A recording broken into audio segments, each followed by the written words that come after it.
നമസ്കാരം.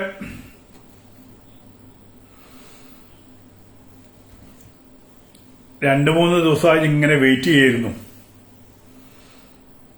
സിനിമയിലെ ആ 15 പേരടങ്ങുന്ന അധോലോക സംഘത്തെ ഇന്ന് കാണും, നാളെ കാണും എന്നൊക്കെ പ്രതീക്ഷിച്ച് കുറെ ദിവസമായി.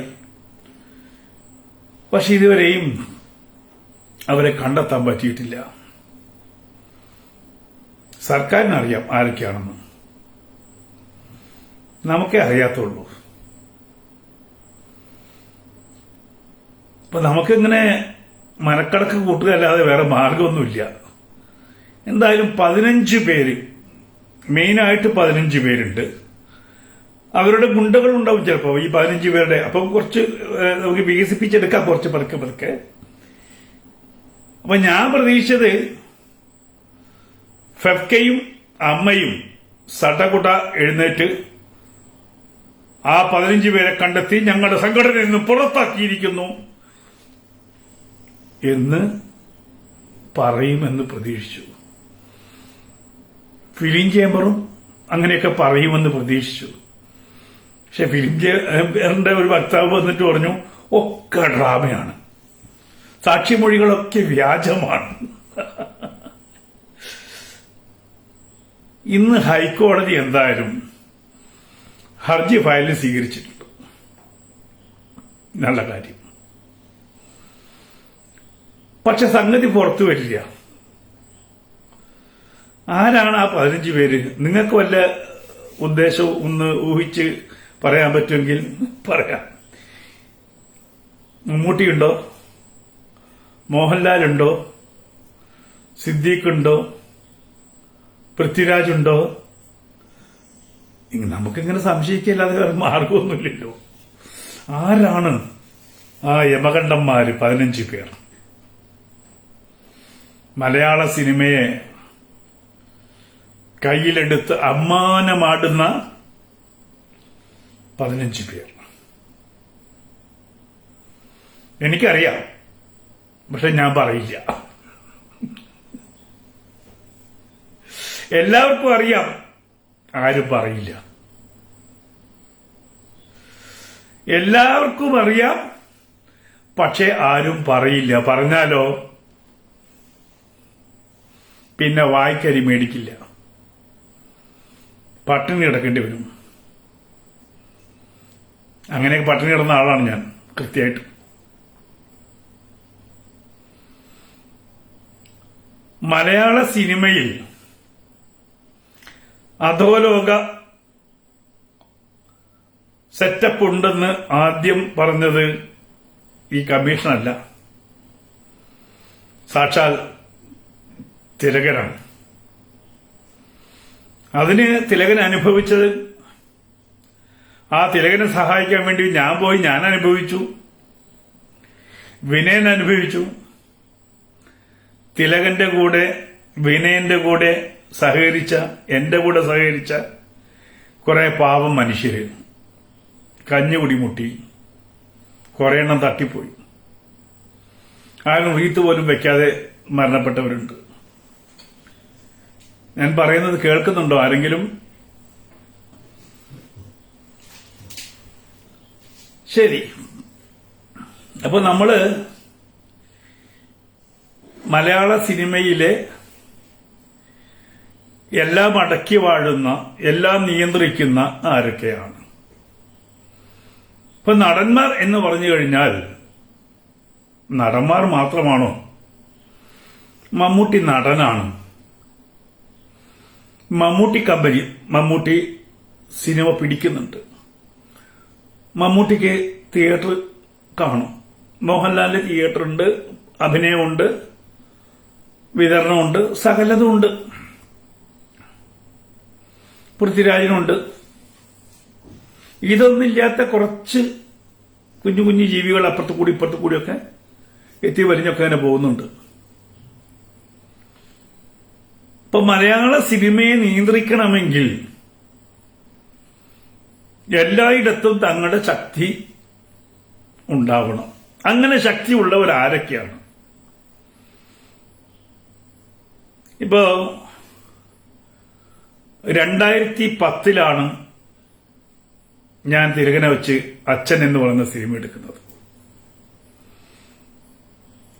ആ സിനിമ അനൗൺസ് ചെയ്തതിന്റെ പിറ്റേ ദിവസം അന്ന് എനിക്കൊരു മാരുതി വാൻ ഉണ്ടായിരുന്നുള്ളൂ. ആ വാനിന്റെ ഗ്ലാസ് രാത്രി വന്ന് കല്ലുകൊണ്ട് എറിഞ്ഞുടച്ച ആ അധോലോക നായകന്മാർ തന്നെയാണ്. എറിഞ്ഞ് ഉടച്ചതല്ല, ഉറഞ്ഞു ഉടപ്പിച്ച. അത് ഒരു മന്ത്രിയുടെ കീഴിലാണെന്ന് അന്ന് തിലകൻ പറഞ്ഞിരുന്നു. ഇപ്പോഴൊരു മന്ത്രി, നേരത്തെ ഉള്ളൊരു എന്താണ്, തിലകൻ പച്ചയായിട്ട് പറഞ്ഞു അത് എറിഞ്ഞിട്ടുണ്ടെങ്കിൽ അത് അവരുടെ സംഘടനയുടെ ആൾക്കാരെ കൊണ്ട് ചെയ്യിച്ചതാണ്. പോലീസ് അന്വേഷിച്ചു, തുമ്പൊന്നും കിട്ടിയില്ല. എന്റെ വണ്ടിയുടെ ഗ്ലാസ് പോയത്, അത് മാറ്റിയുടെ കാശ് എന്റേത് പോയത്, അത് മാത്രം മിച്ചം. 2010 ഞാൻ സംഘടനാ വിരുദ്ധമായി പ്രവർത്തിച്ചു എന്ന് പറഞ്ഞ് 2011 സാക്ഷാൽ ബി ഉണ്ണികൃഷ്ണൻ മുതലാളി എല്ലാ സഹസംഘടനകൾക്കും ഒരു കത്തയച്ചു. ഇനി മേലാൽ അലി അക്ബർ എന്ന സംവിധായകനോട് കൂടി ആരും തന്നെ സഹകരിക്കാൻ പാടില്ല. ഇതിനാണ് ഊരുവിലക്ക് എന്ന് പറയുക. ഞങ്ങൾ അങ്ങനെയൊന്നും ഊരുവിലക്കില്ല. ഞാൻ ഇന്നലെയും ആ ഫേസ്ബുക്കിൽ ബി ഉണ്ണികൃഷ്ണൻ ഒപ്പിട്ട ആ കത്ത് എന്റെ ഫേസ്ബുക്കിൽ ഇന്നലെ ഞാൻ ഇട്ടിട്ടുണ്ട്.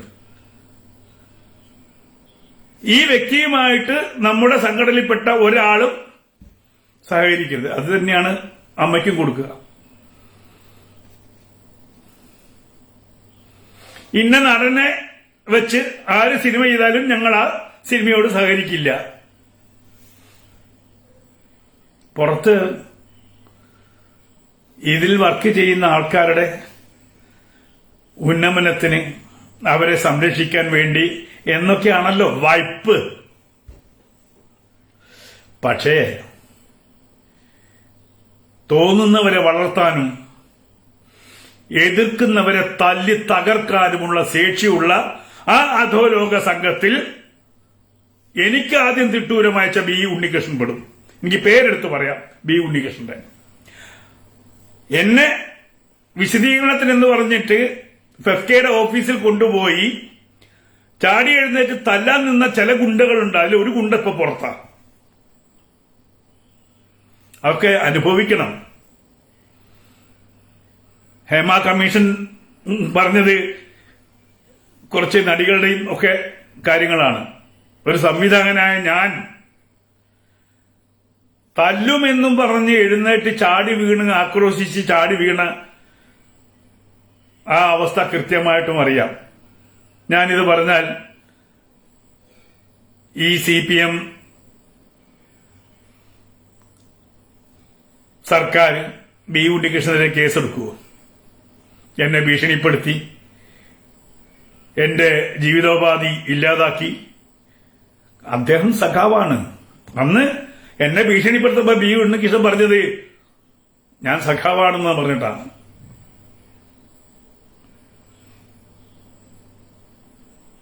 അപ്പൊ ഈ ഗുണ്ടകള് അല്ലെങ്കിൽ അധോലോക സംഘം, ആ അധോലോക സംഘം നയിക്കുന്ന സംഘടന അവരെ തന്നെ പുറത്താക്കുവോ? എന്തൊരു വിഡ്ഢിത്തല്ലേ. നമ്മളൊക്കെ ചെറിയ കുഞ്ഞു കുഞ്ഞു സിനിമ ചെയ്ത് ജഗദീഷിനെയും ജഗദീനെയൊക്കെ വെച്ച് സിനിമ ചെയ്ത് അരിമേടിച്ചിരുന്ന ആൾക്കാരാ. ഞങ്ങളൊക്കെ എളുപ്പത്തിൽ, കാരണം ഇപ്പൊ ബി ഉണ്ണികൃഷ്ണനേക്കാളും കൂടുതൽ സിനിമ ചെയ്തിട്ട് ഞാൻ ബി ഉണ്ണികൃഷ്ണനേക്കാളും സംസ്ഥാന ദേശീയ അംഗീകാരം മേടിച്ചിട്ടുണ്ട് ഞാൻ. പക്ഷെ അദ്ദേഹം അവിടെ അതിന്റെ മേൽപ്പത്ത് എത്തിക്കഴിഞ്ഞാൽ, അന്ന് ഈ സംഭവം ഉണ്ടാകുമ്പോൾ അദ്ദേഹം 2 സിനിമയായിട്ട് ചെയ്തിട്ടുള്ളൂ. സീനിയർ ആയിട്ടുള്ള എന്നെയാണ്, അദ്ദേഹത്തെക്കാളും എത്രയോ സീനിയർ. 1988 ആദ്യത്തെ പടം ചെയ്ത് അവാർഡ് മേടിച്ചവനാണ് ഈ അലി അക്ബർ.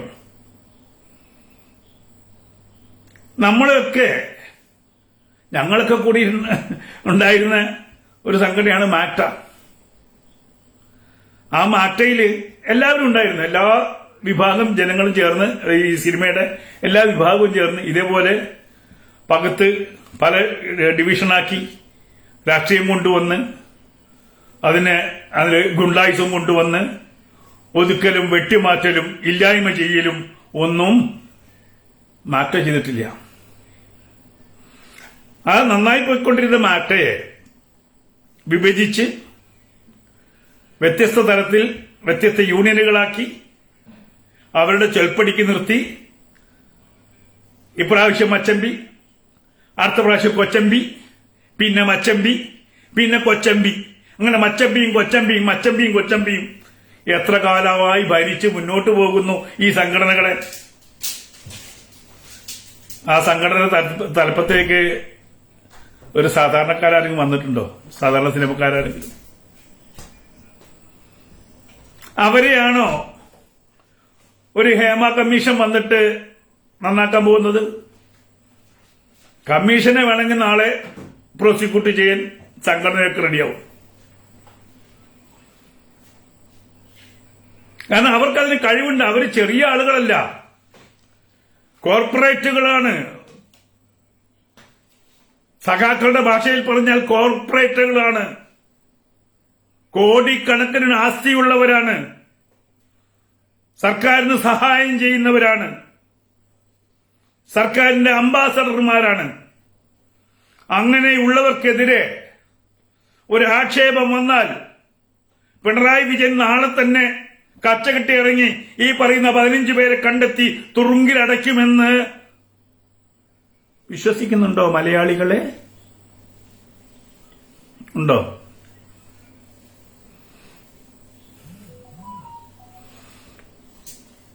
പല കേസും വന്നിട്ടുണ്ട്. കേസുകളൊക്കെ കണ്ണുരുട്ടി ഒതുക്കിയിട്ടുമുണ്ട്. കയ്യൂക്കുള്ളവും കാര്യക്കാരൻ. നമ്മളിപ്പോ, എനിക്ക് രസകരമായ അനുഭവമുണ്ട്. ഞാനൊരു സിനിമ ചെയ്യാൻ വേണ്ടി ഫിലിം ചേംബറിൽ അംഗത്തെടുക്കാൻ ചെന്നപ്പം ആ ഫോമിലൊരു കോളമുണ്ട്. പോലീസ് സ്റ്റേഷനിൽ ഒരു റിപ്പോർട്ട് കൂടെ സബ്മിറ്റ് ചെയ്യണം ചേംബറിൽ അംഗമാണ്. അപ്പോ ഞാൻ ആ സമയത്ത് BJPയിൽ പ്രവർത്തിച്ചുകൊണ്ടിരിക്കുന്നതാണ്. വിവിധ സമരങ്ങളിൽ പങ്കെടുത്ത്, ശബരിമല സമരത്തിൽ പങ്കെടുത്ത്, അങ്ങനെ ഒരു 5-8 കേസ് എന്റെ പേരിലുണ്ട് ആ സമയത്ത്. ഞാനന്ന് ചേംബറിന്റെ പ്രസിഡന്റ് വിളിച്ചു ചോദിച്ചത് എന്ത് മര്യാദകേടാണ്, രാഷ്ട്രീയക്കാര് പ്രതിയായിട്ട് ഇഷ്ടംപോലെ കേസുണ്ടാവില്ലേ, പോലീസ് സ്റ്റേഷനിൽ പോയിട്ട് ചേംബറിലേക്ക് മെമ്പർഷിപ്പിന് വേണ്ടിയിട്ട് സബ്ഗുഡ സർട്ടിഫിക്കറ്റ് എല്ലാവർക്കും കിട്ടുമോ? അഥവാ ഒരു സർട്ടിഫിക്കറ്റ് അങ്ങനെ കൊടുത്ത് മെമ്പറായിട്ട് പിറ്റേന്ന് ഇങ്ങനെ പല കേസിലും പെട്ട ആൾക്കാർ അവിടുന്ന് പുറത്താക്കിയിട്ടുണ്ടോ? ചേംബറിന് പെണ്ണ് കേസിൽപ്പെട്ട്, ക്രിമിനൽ കേസിൽ ഉൾപ്പെട്ട് ആരെങ്കിലും ചേംബർ പുറത്താക്കിയതായിട്ട് നിങ്ങൾക്ക് അറിയോ? പക്ഷെ ഫോമിൽ ഇപ്പോഴും ഉണ്ട് എന്നാണ് എന്റെ ധാരണ. ഇപ്പോൾ മാറ്റിയിടും അറിയില്ല. ഞാൻ 2-3 വർഷം മുമ്പുള്ള കാര്യം ഞാൻ പറയുന്നത്.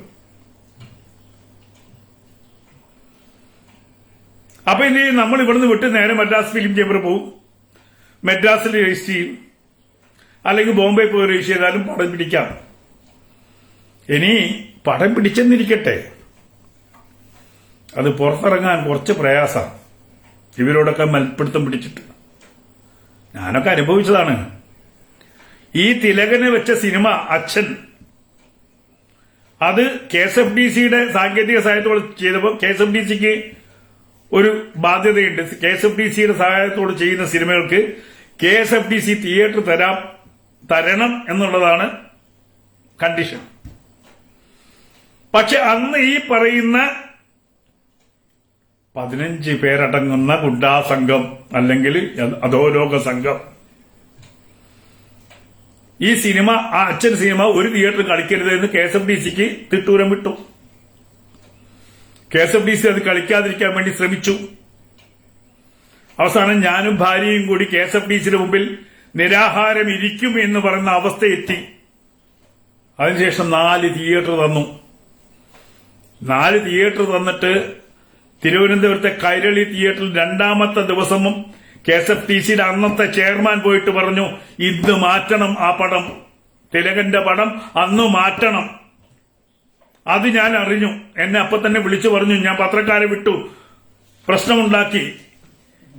എന്നിട്ട് മൂന്നാമത്തെ ദിവസം ഒരു പടത്തിന് വേണ്ടിയിട്ട് എന്റെ പടം പുറത്ത്. ഈ തിലകനോടുള്ള വൈരാഗ്യം നനച്ചു. തിലകന്റെ പടം KSFTC പുറത്തേക്കിട്ടു. നല്ല പടമായിരുന്നു അച്ഛൻ. ഈ KSFTCക്ക് 2 തിയേറ്റർ ഉണ്ട്. ആ 2 തിയേറ്ററിന് സങ്കല്പം എന്താണെന്നറിയോ?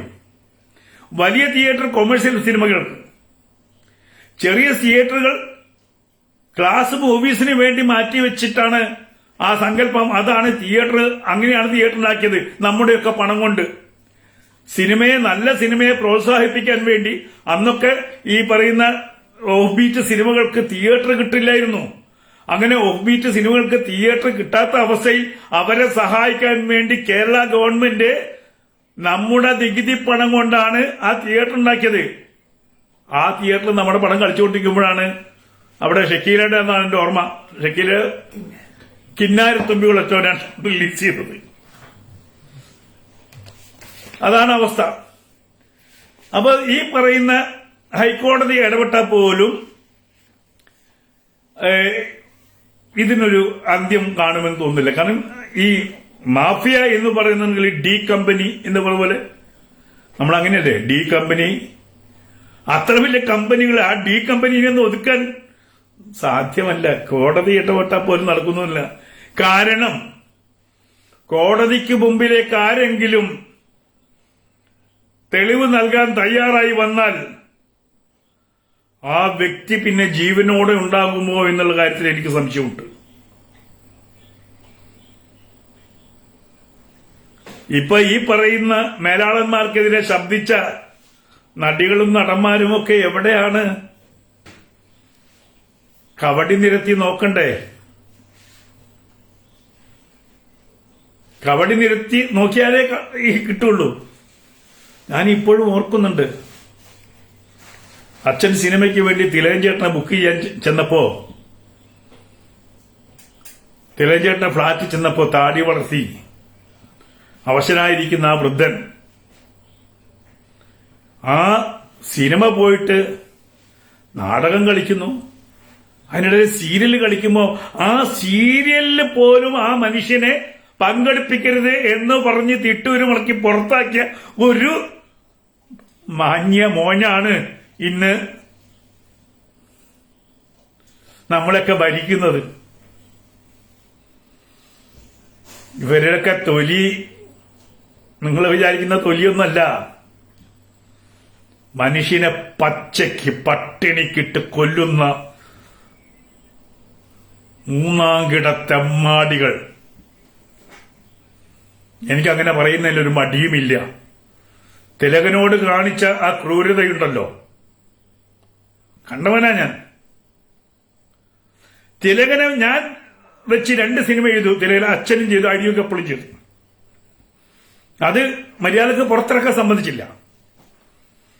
അതിനുശേഷം കൊമ്പത്തെ രഞ്ജിത്ത് ചെയ്തപ്പോ ഈ സംഘടന എന്ത് ചെയ്തു രഞ്ജിത്തിനെതിരെ? 14 കൊല്ലമായി. 2010, 2024 14 കൊല്ലമായിട്ട് എന്നെ സസ്പെൻഡ് ചെയ്തിട്ട് തിരിച്ചെടുത്തിട്ടുണ്ടോ ഈ ഏമാമാര്? ആ ഏമാമാര് രഞ്ജിത്തിന്റെ മീശ പറിച്ചോ? കാരണം പറിക്കില്ല. രഞ്ജിത്ത് സഖാവാണ്. രഞ്ജിത്ത് സഖാവാണ്. അതുകൊണ്ടാണല്ലോ അദ്ദേഹം കൊമ്പത്തെത്തിയത്. ഇപ്പൊ താടിയുള്ള അപ്പനെ പേടിയുണ്ട്, താടിയില്ലാത്ത അപ്പന് പോക്കാം. അപ്പോ സിനിമയില് 88 മുതൽ സിനിമയിൽ വന്ന് അതിനുമുമ്പ് 77 സിനിമയില് ബാലനടനായിട്ട് ഞാൻ വന്നത്. എക്സ്പീരിയൻസ് ഉള്ള ആളാണ് സിനിമയിൽ. ഞങ്ങളൊക്കെ ആദ്യം സിനിമ ചെയ്യുമ്പോൾ ഒരു കുടുംബം പോലെ എന്തെങ്കിലും പ്രശ്നമുണ്ടെങ്കിൽ അവിടെ തന്നെ പറഞ്ഞു തീർക്കുക, തർക്കങ്ങളില്ലാതെ, ഈ പറയുന്ന കാരവാനില്ലാതെ. വളരെ സഹകരിച്ച് ഈ തിരക്കലോ ഈ പറയുന്ന ആധുനിക ലഹരിയോ ഒന്നുമില്ലാതെ വളരെ ചെറിയ ബഡ്ജറ്റിൽ സിനിമയുണ്ടാക്കി ധാരാളം പേർക്ക് തൊഴിൽ കൊടുത്ത് തിയേറ്ററിൽ 10-75 ദിവസം കളിച്ച ഒരു കാലഘട്ടമുണ്ടായിരുന്നു. ഇന്ന് മറിച്ച് ഈ അധോലോക സംഘം തന്നെയാണ് 2 ദിവസം ഓടാത്ത, രണ്ടാമത്തെ ദിവസം ഓർഡറായ സിനിമ 25 ദിവസം ഓടിക്കുന്നത്. അതിന്റെ കള്ളക്കളി കഴിഞ്ഞ മാസമാണല്ലോ പുറത്തു വന്നത്. ഞങ്ങൾക്ക് നേരത്തെ അറിയാം ഇതെങ്ങനെയാ നടക്കുന്നത്. സെക്കൻഡ് ഡേ ഓർഡറായ പടം 100 കോടിയിലെത്തും. കോടി ക്ലബ്ബ്. സിനിമ പിടിക്കുന്നത്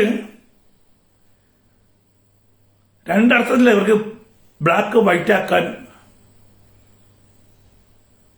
അധോലോകം എന്ന് പറഞ്ഞാൽ എന്താ? നമ്മൾ പറഞ്ഞ സ്വർണ്ണക്കടത്ത്, പെണ്ണുകടത്ത്, മനുഷ്യക്കടത്ത്, ഇതൊക്കെ ലഹരിക്കടത്ത്, ഇതൊക്കെയല്ലേ അധോലോകത്തിന്റെ ലക്ഷണം? സംശയം ഉണ്ടാർക്കെങ്കിലും?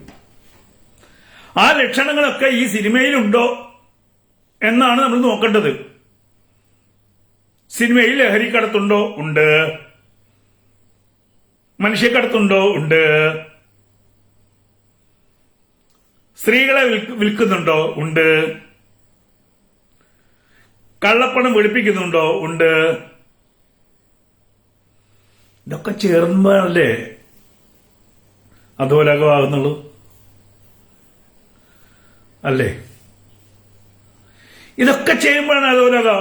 അപ്പൊ അതിന്റെ വക്താക്കള് നമ്മള് സാമ്പത്തികം, നമ്മൾ പറഞ്ഞു ഹവാല പണം കൊണ്ട് സിനിമയിൽ വന്ന്, മതം സിനിമയിൽ വന്നു, ലഹരി സിനിമയിൽ വന്നു. ഇതിനൊക്കെ കൂട്ടുനിൽക്കുന്ന സർക്കാരും സിനിമയുടെ ഭാഗമായി. സർക്കാർ സിനിമ ഉണ്ടാക്കുന്നുണ്ട്, അതിന്റെ കഥ പറയാതിരിക്കുക വരും. പണ്ട് ഈ അവാർഡ് കിട്ടിക്കഴിഞ്ഞാൽ പിന്നെ നല്ല ഈ കൊമേഴ്സ്യൽ സിനിമ ചെയ്യാനൊന്നും പറ്റില്ല. അപ്പൊ ഈ അവാർഡ് കിട്ടിയ സംവിധായകർക്ക് സഹായിക്കാൻ വേണ്ടിയിട്ടാണ് KSFDCയുടെ സർക്കാർ ഡോക്യുമെന്ററികൾ, സീഡിറ്റിന്റെ ഡോക്യുമെന്ററികൾ, ഇതൊക്കെ ഈ സംവിധായകർക്ക് വേണ്ടി. പിന്നെ അത് വന്നിട്ട് എന്തായി? സഖാക്കന്മാരുടെ മച്ചമ്പിക്ക്, നേതാക്കന്മാരുടെ മച്ചുനന് ഇങ്ങനെ വീതം വെച്ചു. നിങ്ങള് KSFDCയുടെ പാനലിൽ നിർമ്മിച്ചിട്ടുള്ള ഡോക്യുമെന്ററികളുടെ ചരിത്രം എടുത്തു നോക്കൂ. അവിടെ ആർക്കാണ് ഈ പണി കൊടുത്തത്? എനിക്ക് പുറകാനൊക്കെ നേരമില്ലാത്തതുകൊണ്ടാണ്. നിങ്ങൾ വിവരാവകാശ നിയമപ്രകാരം ഒന്ന് ചോദിച്ചു നോക്കൂ. ഈ KSFDC സ്ഥാപിച്ചതിന് ശേഷം KSFDCയിൽ നിന്ന് ആർക്കൊക്കെയാണ് ഫണ്ട് അനുവദിച്ചിട്ടുള്ളത്? ഫണ്ട് അനുവദിച്ചിട്ടും ഡോക്യുമെന്ററി ചെയ്യാത്ത ആളുകളെ കുറിച്ച് എനിക്കറിയാം. ആ ഫണ്ട് തിരിച്ചു വാങ്ങിച്ചിട്ടില്ല. അതേ സമയത്ത് സാധാരണ പ്രൊഡ്യൂസർ ഞാൻ 3000 രൂപ, കേവലം 3000 രൂപ അടയ്ക്കാനുണ്ടെന്ന് പറഞ്ഞിട്ട് RR എനിക്ക് അയച്ചിരുന്നു ഒരു കാലത്ത്. അന്ന് NS മാധവൻ സാറായിരുന്നു അവിടെ. NS മാധവൻ സാർ ഇത് കണ്ടിട്ട് പൊട്ടിച്ചിരിക്കിയത്. എന്നെ പറഞ്ഞു, താൻ അടയ്ക്കൊന്നും വേണ്ടോ, 3000 രൂപയ്ക്ക് RR അയച്ചിരുന്നു. അതോ എന്റെ തകരാറില്ല, KSFDCയിൽ നിന്ന് പ്രിന്റ് എടുത്തപ്പോൾ ആ പ്രിന്റിന് തകരാറ് പറ്റിയിട്ട് 3 റീല് ബോംബെയിൽ പോയി അയച്ച് വന്നതിന്റെ ഒരു ഡിഫറൻസ് ആണ് 3000 രൂപ. എന്റെ ജീവിതത്തിൽ ആ KSFDCയിൽ എന്റെ അവസ്ഥ കണ്ടിട്ട് എന്നെ കൊണ്ട് തന്നെ ചെയ്യിക്കണം എന്ന് പറഞ്ഞിട്ട് നോട്ട് അയച്ചാൾ NS മാധവൻ സാറാ. പട്ടിണി, വീട്ടിൽ പട്ടിണിയാണെന്ന് അറിഞ്ഞിട്ട്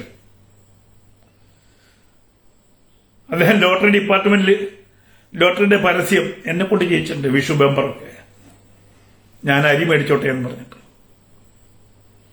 അങ്ങനെ അപൂർവം ചിലരേ ഉണ്ടാവുള്ളൂ. സിനിമയിൽ ഒരിക്കൽ വന്നു കഴിഞ്ഞാൽ അവൻ സിനിമാക്കാരനാണ്. ആ സിനിമാക്കാരന്റെ ജീവിതം പിന്നെ സിനിമയില്ലെങ്കിൽ വേറൊരു തൊഴിലും അവനെടുക്കാൻ പറ്റില്ല. ഞാനെടുക്കൂട്ടോ. അതുകൊണ്ടാണ് ഫെഫ്കയുടെ ഒക്കെ തിട്ടൂര് എന്റെ അടുത്ത് നടക്കാതെ പോയത്. ഞാൻ തൂമ്പ എടുക്കും, കട്ടിംഗ് പ്ലെയർ എടുക്കും, സോ എടുക്കും, സകല പണിയും ചെയ്യും.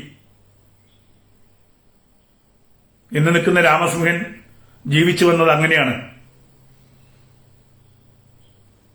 ഈ പറയുന്ന ഫെഫ്കയുടെയൊക്കെ മുഖത്ത് നോക്കി ഞാൻ നിങ്ങളെ വണങ്ങില്ലടോ, നിങ്ങളുടെ കാൽക്കൽ വീടില്ലടോ എന്ന് പറഞ്ഞ് ജീവിച്ചവനാണ് അന്തസ്സായിട്ട്. അതെനിക്ക് മറ്റു പണികൾ ചെയ്യാൻ മടിയില്ലാത്തതുകൊണ്ട്. പക്ഷെ അതിന് പറ്റാത്ത ആൾക്കാരുണ്ട്, ആർട്ടിസ്റ്റുകൾ. ഞാൻ അവരിൽ നിന്ന് പേര് പറയുന്നില്ല. എനിക്കറിയാം, മരുന്ന് വാങ്ങാൻ കാശില്ലാതെ ഇവരുടെ തിട്ടൂരപ്രകാരം മരിച്ചുപോയ മനുഷ്യരുണ്ട്.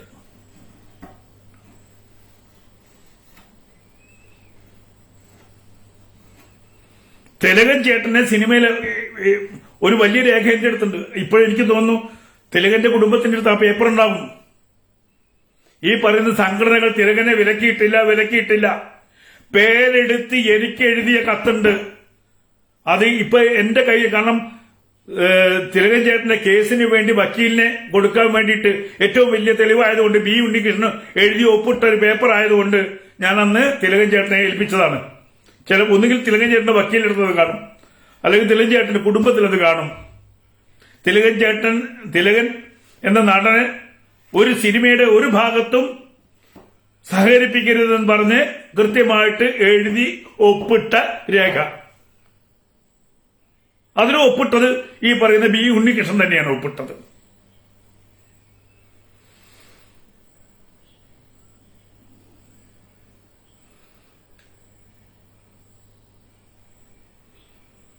ഒരു നടിക്ക് നേരെ ആക്രമണം ഉണ്ടായപ്പോഴാണ് സ്ത്രീകൾ പ്രതികരിച്ചത്. പക്ഷെ അന്നേ എനിക്കറിയായിരുന്നു പിടിച്ചു നിൽക്കാൻ അവർക്ക് പറ്റില്ലെന്ന്.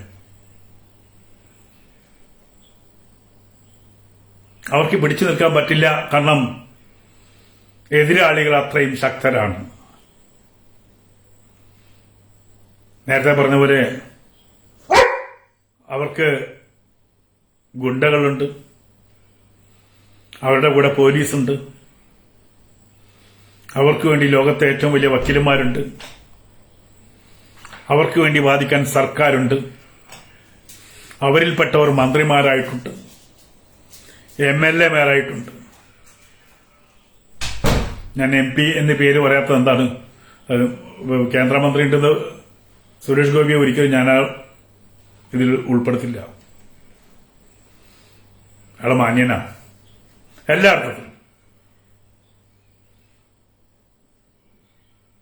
അർത്ഥത്തിലും മാന്യനാണ്. എന്റെ അറിവിൽപ്പെട്ട, ഞാൻ 1989 മുതൽ അദ്ദേഹം 92 പൊന്നിച്ചാമി അദ്ദേഹം നായകനായിട്ട് വരുന്നത്.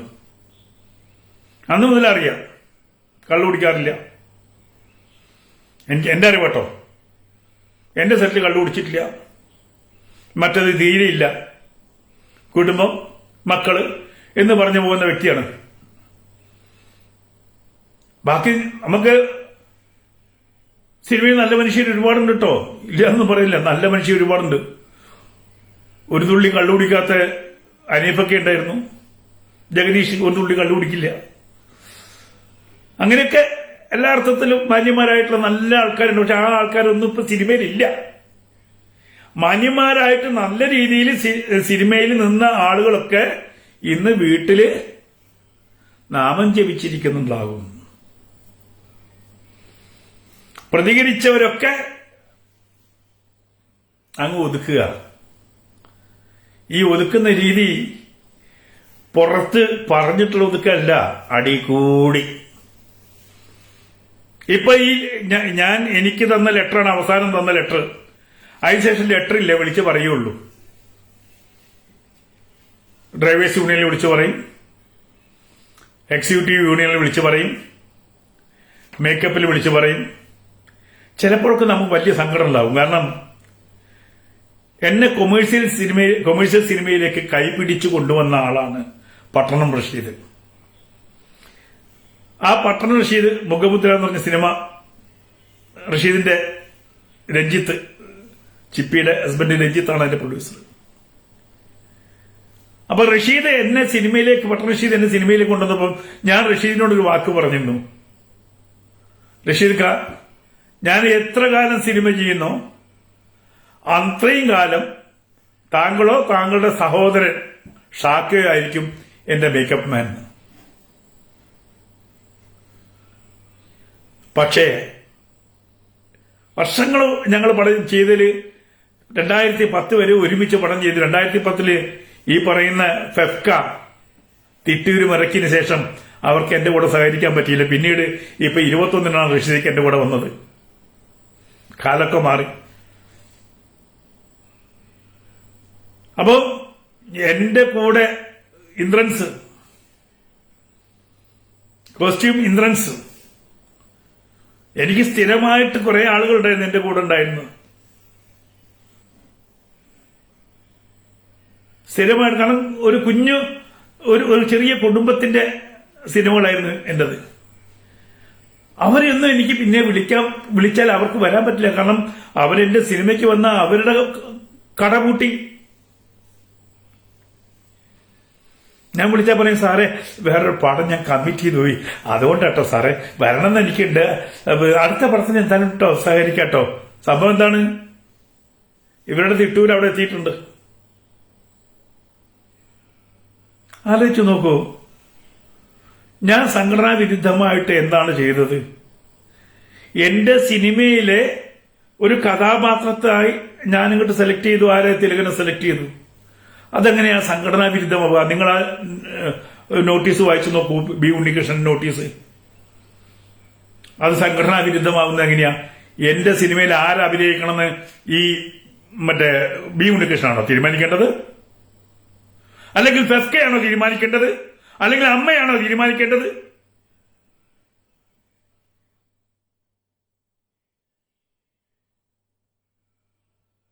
തിലകന്റെ വേഷം ബി ഉണ്ണികൃഷ്ണൻ എടുക്കുവോ? സിബി മലയിൽ എടുക്കുവോ? തിലകൻ ചെയ്യേണ്ട വേഷം തിലകൻ തന്നെ എടുക്കാൻ പറ്റുള്ളൂ. അപ്പോ ഇവരുടെ നിട്ടൂരം കാരണം മലയാള സിനിമയ്ക്ക് നഷ്ടമായത്, വലിയൊരു നടനെയാണ് നഷ്ടമായത്. അവർക്ക് ഒന്നുമല്ല. ഒന്ന് ആലോചിച്ച് നോക്കിയിട്ടുണ്ടോ? നിങ്ങൾ മോഹൻലാലിന്റെ സിനിമ എടുക്കൂ, മമ്മൂട്ടിയുടെ സിനിമ എടുക്കൂ. സക്സസ് ആയ സിനിമയിൽ, കിണ്ണം പറിച്ച ഓടിയ സിനിമകളിൽ ഈ തിലകനുണ്ട്. സ്ഫടികത്തിൽ തിലകന് പകരം നിങ്ങൾ ആര് ചിന്തിക്കും? ആ മനുഷ്യൻ കുറെ കാലം ജീവിക്കുമായിരുന്നു, ഇനിയും കുറെ കാലം ജീവിക്കുമായിരുന്നു. ഇപ്പോഴും ചിലപ്പോൾ ജീവനോടെ കണ്ടേനെ. നല്ല നാട്ടനായിട്ട് കൊന്നതാ, പച്ചയ്ക്ക് പറഞ്ഞാൽ കൊന്നതാ.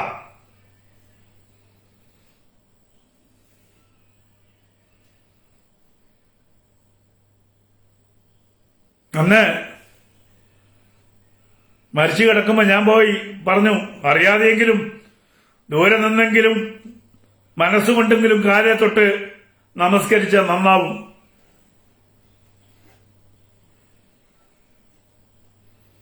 തിരഞ്ഞേട്ടന് മാത്രമല്ല കേട്ടോ, ഒരുപാട് നടന്മാർ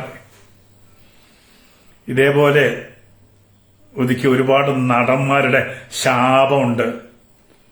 അതൊക്കെയാണ് ഇങ്ങനെ കാലം കണക്ക് തീർക്കുന്നത്. അങ്ങനെയാണ്.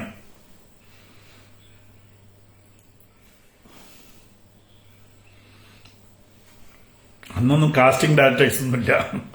നമ്മൾ സിനിമ ചെയ്യും. പിന്നെ സിനിമയിൽ വ്യഭിചാരമില്ല എന്നൊന്നും ഞാൻ പറയില്ല. അത്തരം വ്യഭിചാര തൊഴിലായിട്ടുള്ള ആൾക്കാരുണ്ടാവും. സത്യമാണ്, തള്ളമാരുണ്ടായിരുന്നു. മക്കളെ കൊണ്ടുപോയി സെറ്റിൽ നിന്ന് സെറ്റിലേക്ക് കൊണ്ടുപോയി ഉപജീവനം നടത്തിയ ആൾക്കാരുണ്ടായിരുന്നു. ഇതൊന്നും നിഷേധിക്കാൻ പറ്റില്ല. പിന്നെ അന്നൊക്കെ സിനിമയിൽ കള്ളുകൂടി മാത്രമേ ഉണ്ടായിരുന്നുള്ളൂ. അതും എല്ലാ പണിയും കഴിഞ്ഞ് പാക്കപ്പും കഴിഞ്ഞിട്ട് കള്ളു കുടിക്കുന്ന ധാരാളം പേരുണ്ടായിരുന്നു. ആരെയും ശല്യപ്പെടുത്താതെ. അതൊന്നും നമ്മൾ കാരണം അങ്ങനത്തെ ജോലിയാണ്. രാവിലെ 5 മണിക്ക് തുടങ്ങി രാത്രി 10 മണി വരെ ജോലി ചെയ്യുമ്പോൾ ആ ക്ഷീണം മാറ്റാൻ വേണ്ടി 2 പെഗ് കഴിച്ച് കിടന്ന് ഉറങ്ങുന്ന ആൾക്കാർ ധാരാളമുണ്ട്. പക്ഷേ ഇതൊന്നും ഉണ്ടായിരുന്നില്ല. ഇതും ഈ മറ്റേ പൊടിയും LSD സ്റ്റാമ്പ് നക്കലും ഒന്നും മലയാള സിനിമയിൽ ഉണ്ടായിരുന്നില്ല. അതൊക്കെ ആധുനിക, അതായത് ഈ പറയുന്ന എന്താണ് അധോലോകം വന്നപ്പോൾ ഉണ്ടായിട്ടുള്ള സംഭവങ്ങളാണ്. എനിക്ക് പറയാൻ ഒരു മടിയുമില്ല. കാരണം ഒരൊറ്റ നട്ടലിന്റെ മുകളിൽ ജീവിക്കുന്നവനാണ് ഞാൻ. ഉറപ്പിച്ചു പറയാം, ഈ അന്വേഷണ കമ്മീഷന്റെ റിപ്പോർട്ട് പുറത്തു വന്നാലും ഒരു ചെറു വിരല് പോലും അനക്കാൻ പറ്റില്ല. ഇതിൽ മൊഴി കൊടുത്തവരാരും വരില്ല. ഇപ്പൊ തന്നെ അവർ പുറത്താ. ഇനി ജീവനും കൂടി നഷ്ടപ്പെട്ടിട്ട് ജീവിച്ചിരുന്ന കാര്യം. ഒരു നടിയെ എങ്ങനെയാണ് പക പോക്കിയെന്ന് അറിയാലോ. സിനിമയിലെ ഏറ്റവും വലിയ ഉദാഹരണമാണ് ഒരു വ്യക്തിയെ ഇല്ലാതാക്കാൻ വേണ്ടി എത്ര മ്ലേച്ഛമായ രീതിയിൽ ഇവർക്ക് കൊട്ടേഷൻ കൊടുക്കാൻ പറ്റും എന്നുള്ളതിന് ഏറ്റവും വലിയ തെളിവല്ലേ ആ ചെയ്ത്ത്. അത് ചോദ്യം ചെയ്തവരാണ് ഇന്ന് പുറത്ത്. അകത്തല്ല, അവര് പുറത്ത്. അവരിൽ പലരെയും വിലക്കി വാങ്ങിച്ചു എന്നൊക്കെ പറയുന്നു.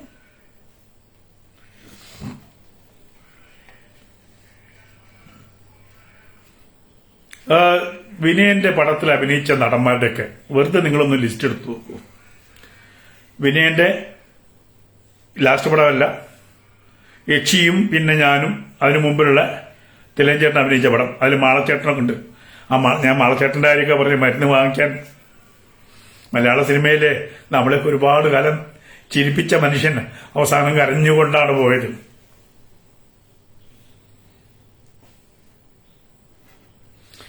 ഒരുപാട് പേരുടെ കണ്ണീരുണ്ട്. മലയാള സിനിമയിലെ സംഘടനകളുടെ നേതൃത്വത്തിന് ഒരുപാട് പേരുടെ സങ്കടങ്ങൾക്ക് കണക്ക്. പിന്നെ പറയും, അയ്യോ ഞങ്ങൾ പെൻഷൻ കൊടുക്കുന്നില്ലെന്ന്. ഇത് എവിടെ നിർത്ത് കൊടുക്കുന്നത്? ഈ അധ്വാനിക്കുന്ന, വർക്ക് ചെയ്യുന്ന ഓരോ ടെക്നീഷ്യനിൽ നിന്നും പിടിച്ചു വാങ്ങുന്ന പണം തന്നെയാണ് അവശ്യ പെൻഷനായിട്ട് കൊടുക്കുന്നത്. മറിച്ച് കേരളം വിട്ട് തമിഴ്നാട്ടിൽ പോയി കഴിഞ്ഞാൽ വീട് കിട്ടും, തൊഴിൽ ഉപേക്ഷിക്കുമ്പോൾ ലക്ഷക്കണക്കിന് രൂപ കിട്ടും, കുട്ടികളെ പഠിപ്പിക്കാൻ പണം കിട്ടും. ഞാനൊക്കെ വീട് വിറ്റിട്ടാണ് മക്കളെ പഠിപ്പിച്ചത്. വീട് വിറ്റിട്ട് മക്കളെ പഠിപ്പിച്ചു. അതുകൊണ്ട് ഇന്ന് ഭക്ഷണം കഴിക്കുന്നു. സിനിമയെ പ്രതീക്ഷിച്ച് സിനിമയുടെ പുറകെ പോയിരുന്നെങ്കിൽ ഏതെങ്കിലും റോഡ് വെക്കത്ത് കിടന്നേനെ.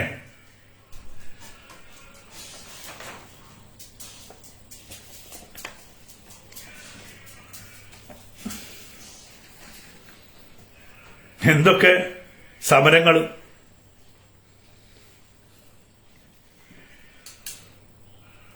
എന്തൊക്കെ! ഞാനിപ്പോഴും ഓർക്കുന്നുണ്ട്,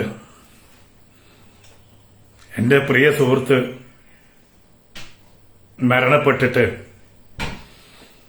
ഡെഡ് ബോഡി ഹൈവേയുടെ സൈഡിൽ വെച്ച് കോഴിക്കോട് കൂത്തു നടത്തിയ സംഘടനയെക്കുറിച്ച്.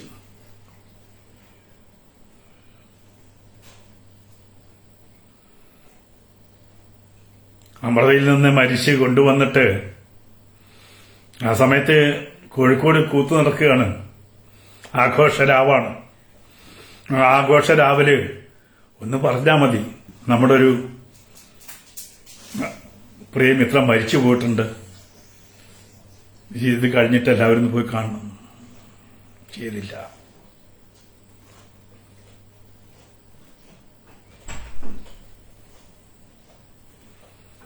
എന്റെ കണ്ണെന്ന് ഇപ്പോഴും ആ കാഴ്ച പോയിട്ടില്ല. അലിയെ, എന്റെ ഡെഡ് ബോഡി കോഴിക്കോട് ടൗൺ ഹാളിൽ വെച്ചാൽ മതിയാവില്ല, 10,000 വരും, അതുകൊണ്ട് കടപ്പുറത്ത് വെക്കണം എന്ന് പറഞ്ഞ ടി.എ. റസാഖ് എന്ന എഴുത്തുകാരനെ എനിക്ക് അത്ര പെട്ടെന്ന് മറന്നുപോവില്ല.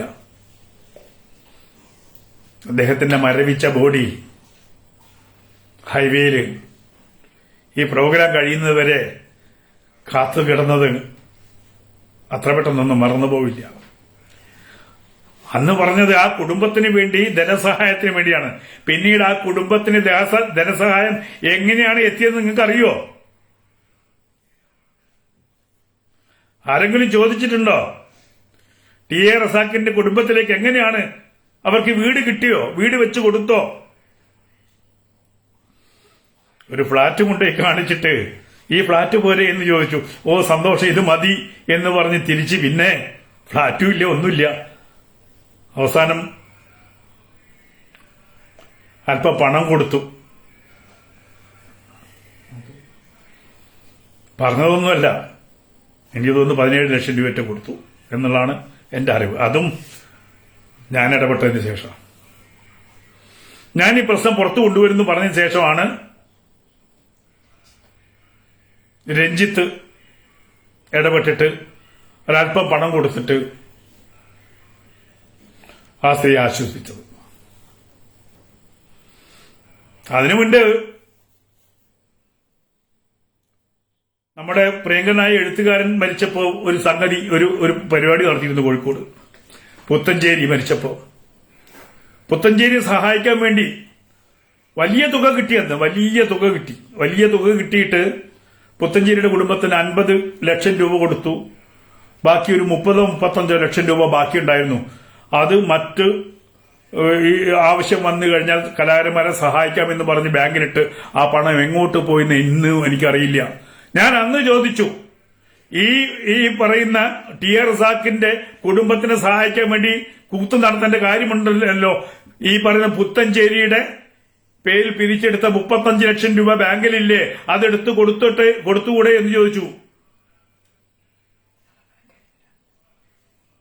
ഇപ്പോഴും ആ പണം എവിടെയെന്ന് ആർക്കും അറിയില്ലട്ടോ. അതിൽ ആ കമ്മിറ്റിയിൽ ഞാനുണ്ടായിരുന്നു. പക്ഷെ ഞങ്ങളെ ആരും അറിയിച്ചിട്ടില്ല ആ പണം എങ്ങോട്ട് പോയിന്ന്. ഒരാൾ മരിച്ചു കഴിഞ്ഞാലും അവരെ സഹായിച്ചു, 50 ലക്ഷം രൂപ അവരെ സഹായിച്ചു. പക്ഷെ അവര് പുത്തഞ്ചേരിയെ സഹായിക്കാൻ വേണ്ടി മാത്രമാണ് പുത്തഞ്ചേരിയുടെ കുടുംബത്തിന് വേണ്ടി, പുത്തഞ്ചേരിയുടെ കുടുംബത്തിന് എന്ന് വേണ്ടി പറഞ്ഞിട്ട് മുഴുവൻ പിരിവെടുത്തിട്ട് അവസാനം വന്നപ്പോ പണം 1 കോടിയിൽ മേലെ വന്നപ്പോ പറഞ്ഞു പുത്തഞ്ചേരിക്ക് മാത്രമാക്കണ്ട, നമുക്ക് കുറച്ച് ആൾക്കാർക്കും കൂടി കൊടുക്കാം എന്ന് പറഞ്ഞ് അവർക്ക് വേണ്ടപ്പെട്ടവർക്കൊക്കെ 2-3 പേർക്ക് കൊടുത്തു. അവസാനം ശാന്തേടത്തിയില്ലേ, ശാന്തേടത്തിക്ക് 5 ലക്ഷം രൂപ കൊടുക്കാന്ന് പറഞ്ഞു. കൊടുക്കാന്ന് പറഞ്ഞതല്ലാതെ മരിക്കുന്നവരെ കൊടുത്തില്ല. അതും മറ്റൊരു കഥ. ഇതൊക്കെ കണ്ട് ഈ സിനിമയിൽ സംഘടനകൾ ആ കൂത്തുകളൊക്കെ നടത്തിയത് സംഘടനയുടെ കെയർഓഫിലാണ്. സംഘടന ആൾക്കാർ വന്നിട്ടാണ്, എല്ലാവരും സഹകരിച്ചിട്ടാണ്. പക്ഷേ അതിന്റെ ശിഷ്ടം എന്താണ് എന്ന് പറഞ്ഞു കഴിഞ്ഞാൽ, അവിടെ ഈ ടി എ റസാഖിനെ ടൗൺ ഹാളിൽ കൊണ്ട് കിടത്തിയപ്പം എത്ര പേരുണ്ടായിരുന്നു? പത്രക്കാരെ കൊണ്ടല്ലോ, ഒന്ന് ഓർത്തു നോക്കൂ. ടി എ റസാഖ് അതുവരെയും പുത്തഞ്ചേരി മരിച്ചപ്പോഴും ഈ സിനിമയിൽ കോഴിക്കോട് ആര് മരിച്ചു കഴിഞ്ഞാലും എല്ലാ കാര്യത്തിനും ഓടി വന്ന് ടി എ റസാഖ് ഉണ്ടാവും മുന്നില്. ഇത് ജഗതി ചേട്ടൻ ആക്സിഡന്റ് പറ്റി ആദ്യം ടി എ റസാഖിനായിരുന്നു. ടി എ റസാഖ് എന്നെ വിളിക്കുന്നു, ഞങ്ങൾ 7 മണിയായപ്പോൾ ഞങ്ങള് മിംസിലുണ്ട്. ആ മനുഷ്യരെ മുഴുവനും സഹായങ്ങളും ചെയ്തു കൊടുത്ത വ്യക്തിയാണ് T A Razak. T A റസാഖിന്റെ അനുസ്മരണം പോലും ഇപ്പൊ നടക്കാറില്ല. ആര് ചിന്തിക്കുന്നു? അപ്പൊ ഈ 10,000, 3,000, 4,000 രൂപ പെൻഷൻ കൊടുക്കാൻ വേണ്ടിയിട്ട് അമ്മ സംഘടന വേണോ? സർക്കാർ, പിണറായി വിജയൻ ചിന്തിക്കണം. 40% എന്റർടൈൻമെന്റ് ടാക്സ്. ഞങ്ങള് സിനിമ 150 രൂപയുടെ ടിക്കറ്റ് വിൽക്കുമ്പോ 40ഉം 20ഉം 60 രൂപ നിങ്ങളുടെ അണ്ണാക്കിലേക്കാണ്, സർക്കാരിന്റെ അണ്ണാക്കിലേക്കാണ് വരുന്നത്. അത്രയും വരുമാനം ഉണ്ടാക്കുന്ന ടാക്സ് കിട്ടുന്ന ഏത് മേഖലയുണ്ട്? വേണമെങ്കിൽ പറയാം, മദ്യം കഴിഞ്ഞാൽ ഏറ്റവും കൂടുതൽ ടാക്സ്, 40% ടാക്സ്. അതുകൂടാതെ വേറെ സെസ്, അതുകൂടാതെ വേറെ ഇതൊക്കെ വാങ്ങിയിട്ട് ഈ സർക്കാരിന് പറ്റില്ലേ ഇത്രയും കോടിക്കണക്കിന് രൂപ സർക്കാർ ഖജനാവിലേക്ക് കോർപ്പറേഷനിലേക്ക് കൊടുക്കുന്ന ഈ സിനിമാ രംഗത്ത് പ്രവർത്തിക്കുന്നവർക്ക് ഒരു 5000 രൂപ പെൻഷൻ കൊടുക്കാൻ സർക്കാരിന് പറ്റില്ലെങ്കിൽ പിന്നെ ഈ മുതലാളിമാരെ ഓച്ചാരിച്ച് നിന്നേ വെക്കുള്ളൂ. ഈ സംഘടനയെ മുമ്പിൽ ഓച്ചാരിച്ച് നിന്നേ വെക്കൂ. ആകെ കൂടി സെൻട്രലിൽ നിന്ന് വരുന്നൊരു ഫണ്ടുണ്ട്.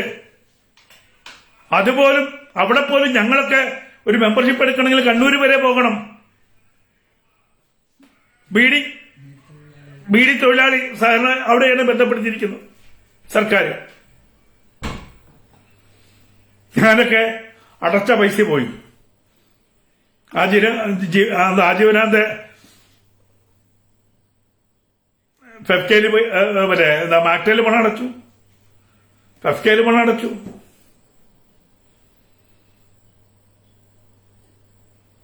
എന്നിട്ടെന്തായി?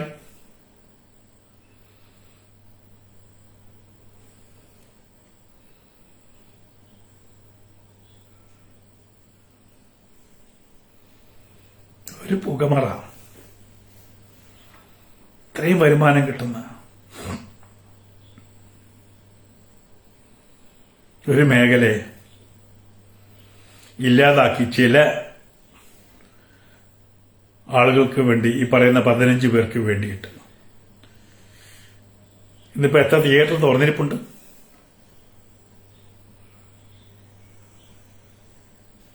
എനിക്ക് ഇപ്പോഴും പണം കിട്ടാനില്ല. തിയേറ്ററിൽ കഴിഞ്ഞ മാർച്ചിൽ റിലീസ് ചെയ്ത സിനിമയുടെ പണം ഇപ്പോഴും കിട്ടാനുണ്ട്, ടാക്സ് കിട്ടാനുണ്ട്. അപ്പൊ ചോദിക്കുമ്പോ അടുത്ത തമിഴ് പടം വരട്ടെ അപ്പൊ തരാം.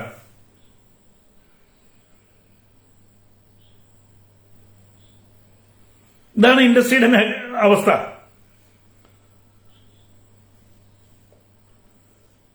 നൂറ് 150 സിനിമകള്,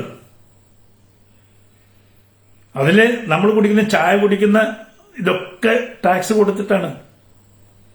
കത്തിക്കുന്ന ഡീസലിനും ഈ 100 പേര് ജോലി ചെയ്യുന്നു, അവരുടെ കുടുംബം വരുന്നൊക്കെ സിനിമ കൊണ്ടാണ്.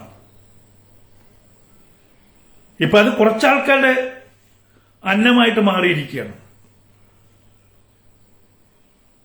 കുറച്ചു പേരുടെ മാത്രം. മാന്യന്മാരായിട്ടുള്ളവരൊക്കെ ഈ മേഖല വിട്ടുപോയി. സിനിമ ഇവിടുന്ന് പണം കിട്ടുന്നില്ല, പക്ഷെ ഗൾഫിൽ നിന്ന് പണം കിട്ടുന്നു. സിനിമയിൽ എന്തൊക്കെ കടത്താൻ പറ്റുമോ അതൊക്കെ കടത്തുന്നുണ്ട്. മതം. അടുത്ത കാലത്ത് ഞാൻ ഞെട്ടിപ്പോയി കേട്ടപ്പോൾ ഒരു ഡ്രഗ് അടിക്കുന്ന സീൻ സിനിമയിൽ ഉൾപ്പെടുത്തിയാൽ സംവിധായകന് 10 ലക്ഷം വരെ കിട്ടുപോലും. ഒരു ഡ്രഗ് ഉപയോഗിക്കുന്ന സീൻ ഉൾപ്പെടുത്തി കഴിഞ്ഞാൽ അതിന് സ്പോൺസർഷിപ്പ് ഉണ്ട് പോലും സിനിമയിൽ.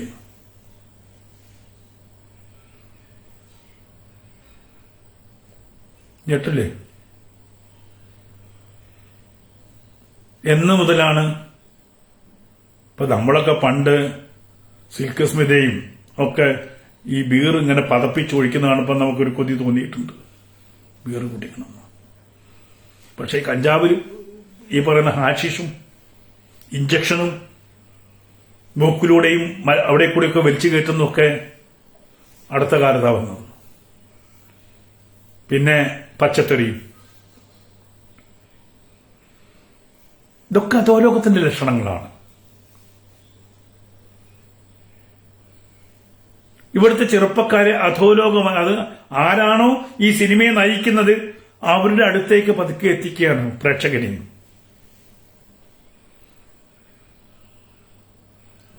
പ്രേക്ഷകനും അത് തന്നെ ആവർത്തിക്കുന്നു. സിനിമയിൽ അവൻ എന്ത് കണ്ടോ അത് നേരെ റോട്ടിൽ അവൻ ആവർത്തിക്കുന്നു.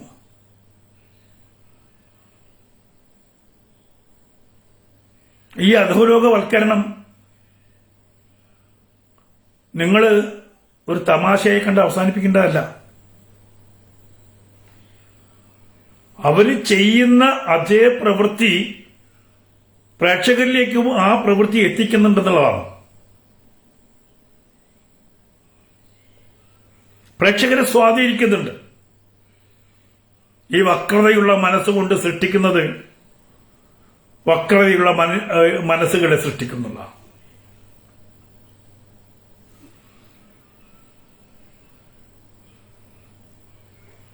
ഇങ്ങനെ വ്യഭിചാരം, ലഹരി, ഇതൊന്നും സിനിമയിൽ നേരത്തെ ഉണ്ടായിരുന്നില്ല. ഞാൻ നേരത്തെ പറഞ്ഞില്ലേ, സിനിമയിൽ സെക്സ് ഉണ്ടാവും, അതിനൊക്കെ പരിമിതി ഉണ്ടായിരുന്നു. ആ പരിധിയൊക്കെ ലംഘിച്ചുകൊണ്ട് എന്താണ് നടീനടന്മാരെ കൂട്ടിക്കൊടുക്കുന്ന സെറ്റപ്പ്, അതിന്റെ പേരെന്ന് എനിക്ക് അറിഞ്ഞൂടാ,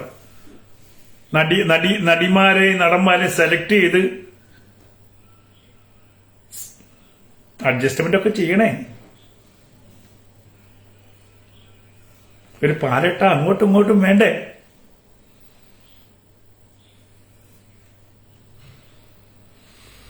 എന്ന് പറഞ്ഞ് പ്രയോഗിക്കുന്ന രീതിയൊന്നും പണ്ടുണ്ടായിരുന്നില്ല.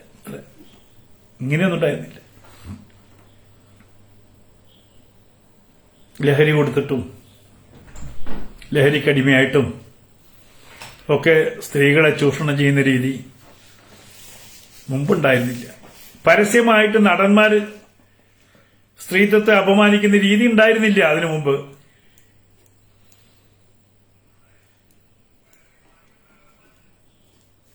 ഒരിക്കലും കൊച്ചുകുട്ടികളെ ലൈംഗികമായി ഉപയോഗിച്ചിട്ട് കേസപ്പെടുന്ന അവസ്ഥ ഉണ്ടായിരുന്നില്ല മലയാള സിനിമയിൽ.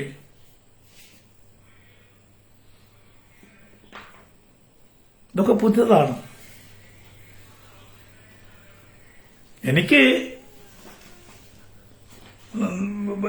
ബഹുമാനപ്പെട്ട കോടതിയോടാ പറയാനുള്ളത്, ഈ പറയുന്ന കാസ്റ്റിംഗ് കൗച്ച്, ഹവാല, ഇങ്ങനെയുള്ള ഇതിനെ നിയന്ത്രിക്കുന്ന അധോലോക രാജാക്കന്മാരെ കോടതിയുടെ മേൽനോട്ടത്തിൽ രഹസ്യമായി മൊഴിയെടുത്ത് ഈ മൊഴി നൽകിയവരെ ലോകത്ത് മുന്നിൽ അറിയാതെ ഈ പറഞ്ഞ നിയമ കമ്മീഷന് മുന്നേ റിപ്പോർട്ട് കൊടുത്തവരൊക്കെ കോടതി വിശ്വാസത്തിലെടുക്കുകയാണെങ്കിൽ, അവരുടെ പേര് വരാതിരിക്കുകയാണെങ്കിൽ അവര് വന്ന് മൊഴി തരും. പക്ഷേ ഒരു കോടതിയിൽ വിചാരണ സമയത്ത് അവർ വരണമെന്നില്ല, ബുദ്ധിമുട്ടായിരിക്കും. എന്തായാലും സിനിമ ഇങ്ങനെയൊക്കെ അങ്ങോട്ട് പോകും. അത് അധോലോകം കീഴ്പ്പെടുത്തി. അതിനെ നന്നാക്കാൻ സംഘടനയില്ല. കാരണം വേലി തന്നെയാണ് വിളവ് തിന്നുന്നത്.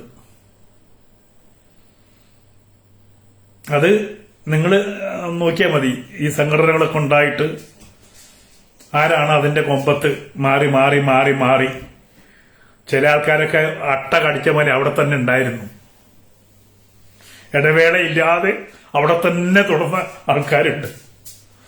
വേറെ ഏത് ജനാധിപത്യ വ്യവസ്ഥയിലാണെങ്കിലും ശരി, റൊട്ടേഷൻ വരും. താഴെ കടയിലെ ആൾക്കാർ നേതൃത്വത്തിലേക്ക് വരും. ഇതങ്ങനെയില്ല. മേലാളന്മാർ തീരുമാനിക്കുന്നു. ആ മേലാളന്മാർ പറഞ്ഞാൽ പിന്നെ അതിനപ്പുറത്ത് ഒരാളും മിണ്ടില്ല, ഒരു മീറ്റിംഗിലും മിണ്ടില്ല. എന്നാ പിന്നെ ഇതിങ്ങനെ തീരുമാനിക്കല്ലേ, ആയിക്കോട്ടെ മാനെ.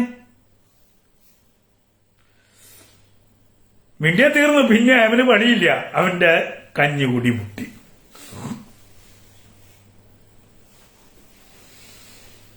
നമസ്തേ. മറ്റേ തിലകൻ ചേട്ടന് തെമ്മാടിയാണ്. മറ്റേ എനിക്ക് ഏറ്റവും രസകരമായി തോന്നി, തിലകൻ ചേട്ടൻ എല്ലാവരോടും കൂടെ നിൽക്കുന്ന നടന്മാരെ ഈ ചെറിയ കൊനറ്റ സ്വഭാവം, വാർദ്ധക്യത്തിന്റെ സ്വഭാവം, പിന്നെ നേരത്തെ പറഞ്ഞ പോലെ ജാതീയമായിട്ട് പലരും ഈ കുത്തിയതിന്റെ നോവ്, ഇതൊക്കെ ആ മനുഷ്യനെ ബാധിച്ചിട്ടുണ്ടായിരുന്നു. പക്ഷെ ഒരു നടനെന്ന രീതിയിൽ ആ നടനെ വെല്ലാൻ വേറൊരു നടനില്ല. അത് മാത്രമല്ല, കൂടെ വർക്ക് ചെയ്യുന്നവരെയും തന്നോടൊപ്പം പൊക്കിക്കൊണ്ടുവരാൻ അഭിനയത്തിന്റെ കാര്യത്തിൽ അദ്ദേഹം, എനിക്ക് അത്ഭുതം തോന്നിയിട്ടുണ്ട്. മമ്മൂട്ടിയോട് ഭയങ്കര ശത്രുതയായിരുന്നു ലാസ്റ്റ്. ആ സമയത്തും ഇവിടെ മമ്മൂട്ടിയുടെ മകനായിട്ട് അഭിനയിച്ചപ്പോൾ ഞാൻ ചോദിച്ചു, ചേട്ടൻ എങ്ങനെയുണ്ട്? പിന്നെ അവൻ കൊള്ളാട്ടോ, മറ്റവനെ പോയ മണ്ടനല്ല, അങ്ങനെ പറയാൻ. അവൻ നന്നാവും, അവന് ശ്രദ്ധയുണ്ട്. അതാണ് തിലകൻ. ഇപ്പം ആനയെ മേയിച്ചുകൊണ്ട് നടക്കാൻ കുറച്ച് പണിയാണ്. അപ്പൊ അതിങ്ങനെ ഒരു നേക്കിന് വേണം ആനകളെയൊക്കെ മേയിച്ചുകൊണ്ട് നടക്കാൻ. തിലകൻ അങ്ങനെയാണ്. പക്ഷെ നല്ല വേഷമാണ്, അത് ചെയ്യാൻ അദ്ദേഹം തന്നെ പറ്റുള്ളൂ. നേരത്തെ നമ്മൾ ഒരു ഉദാഹരണം മാത്രം എടുത്തായി, കിരീടം. അവിടെ മോഹൻലാലും തിലകൻ ചേട്ടനടുത്ത വേഷം നെടുമുടി വീണുമായിരുന്നെങ്കിൽ എങ്ങനെ ഉണ്ടായനെ?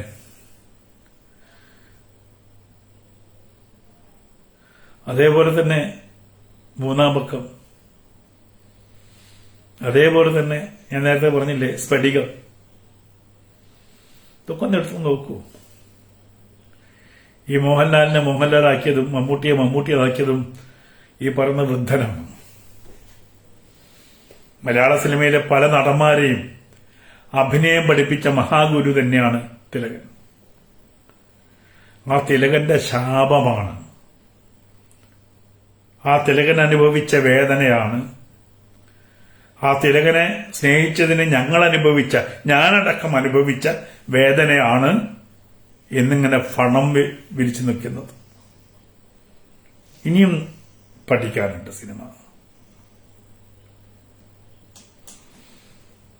സിനിമക്കാർ ഇനിയും പഠിക്കാനുണ്ട്.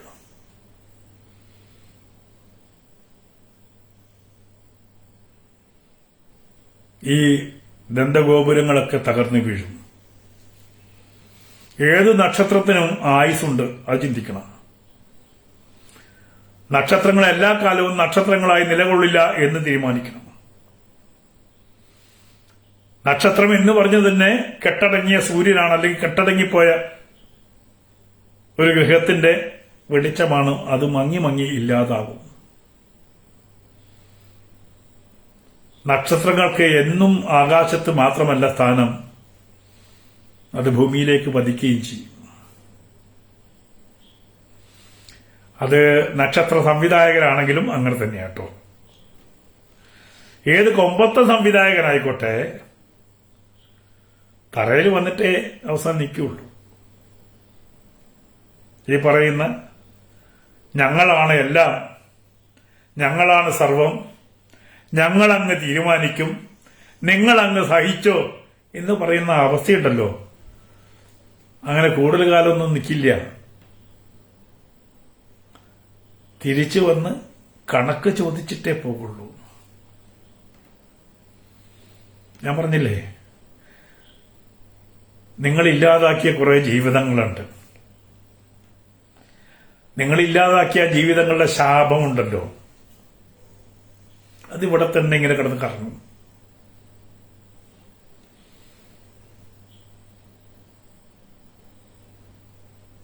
തന്റെ അടമുണ്ടെങ്കിൽ, നട്ടല്ലുണ്ടെങ്കിൽ സംഘടനകള് ഞങ്ങളാ ലിസ്റ്റ് ചോദിക്കുന്നു, അത് പുറത്തു വിടണം, ജനം അറിയട്ടെ.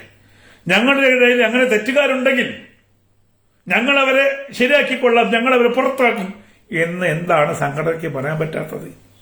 പുളിക്കും.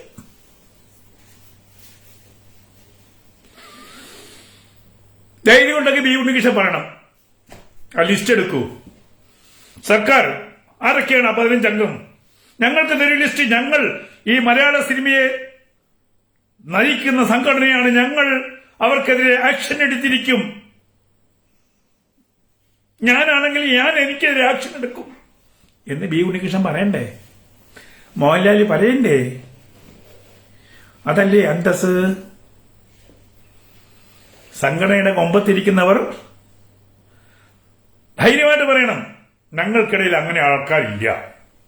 പിന്നെ എങ്ങനെ ലിസ്റ്റിൽ വരും? ആ ലിസ്റ്റ് പബ്ലിഷ് ചെയ്തോളൂ, ഞങ്ങൾ ആക്ഷൻ എടുത്തോളാം.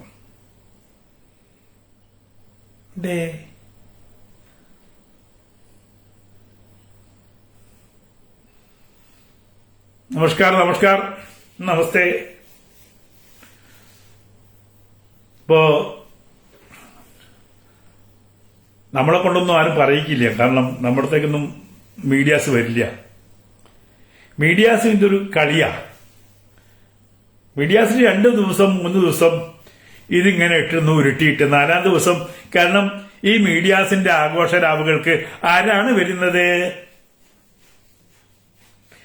മഴവിൽ മനോരമയുടെ ആഘോഷ രാവുകൾക്ക് ആരാണ്? ഈ അധോലോകത്ത് നിന്ന് ആരെങ്കിലും ആണെങ്കിൽ മാറ്റി നിർത്തുമോ? മഴവിൽ മനോരമ, ഏഷ്യാനെറ്റ് മാറ്റി നിർത്തുമോ? എന്തിന് ജനം മാറ്റി നിർത്തുമോ? നമ്മളെ പറ്റിക്കാൻ വേണ്ടി 3-4 ദിവസം ഇത്, കാരണം പ്രളയം കഴിഞ്ഞു, അത് കഴിഞ്ഞ് ഇത് വന്നു, ഇന്നലെ ഒരു പെൺകുട്ടി കൊണ്ടുപോയി, ഇത് 2 ദിവസം, 3-ാം ദിവസം ഇത് കെട്ടടങ്ങും. കാരണം ഇവരുടെ ആഘോഷ രാവുകൾക്ക് നിറം പകരുന്നതും ഇതേ അധോലോകം തന്നെയാട്ടോ. അതല്ലേ? നിങ്ങൾ ആലോചിച്ച് നോക്കൂ. ഈ മലയാള സിനിമയിലെ ഈ മാധ്യമങ്ങൾ, ഇപ്പം വെടിപൊട്ടിക്കുന്ന മാധ്യമങ്ങളുടെ ആഘോഷ രാവുകളിൽ ഇത്തരക്കാരെ ഞങ്ങൾ പങ്കെടുപ്പിക്കില്ല എന്ന് മനോരമ പറയുവോ? മാതൃഭൂമി പറയുവോ? ഏഷ്യാനെറ്റ് പറയുവോ?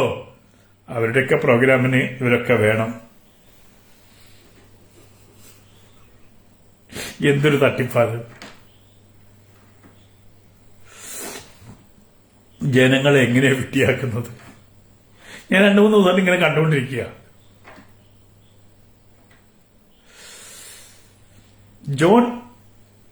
ജോൺ മഹാനായിരുന്നു, സംശയമൊന്നുമില്ല.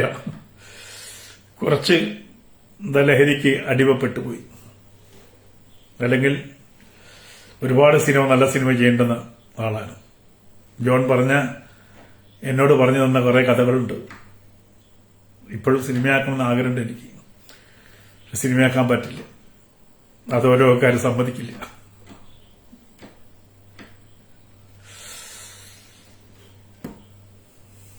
കുറെ ടെക്നീഷ്യൻസ് കുറെ കഷ്ടപ്പെടുന്നുണ്ട്, ഒരുപാട് പേര്.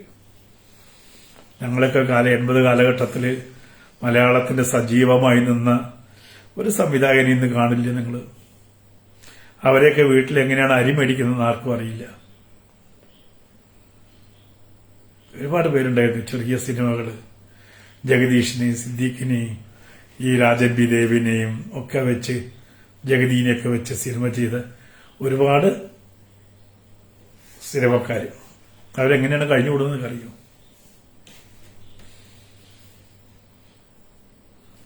അവരെ ആര് സഹായിക്കും?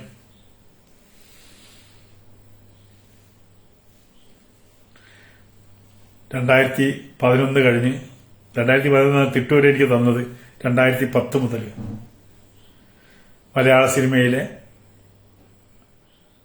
ഒരു നടന്മാരും ഞാൻ വിളിച്ചിട്ട് വന്നിട്ടില്ല. വളരെ കാരണം ഇതൊന്നും ഇല്ലെങ്കിൽ പ്രശ്നമില്ല എന്ന് പറയുന്ന തമിഴ്നാട്ടിലെ നടന്മാര്, വലിയ നടന്മാരൊന്നും എന്നോട് സഹകരിച്ചിട്ടില്ല. ഇപ്പൊ പിന്നെ കുറച്ച് സംഘി യുഗമായതുകൊണ്ട് കുറച്ച് സംഘി നടന്മാരും വന്നിട്ടുണ്ട്. അതിലും വയസ്സന്മാരൊക്കെ എന്റെ കൂടെ വരുള്ളൂ.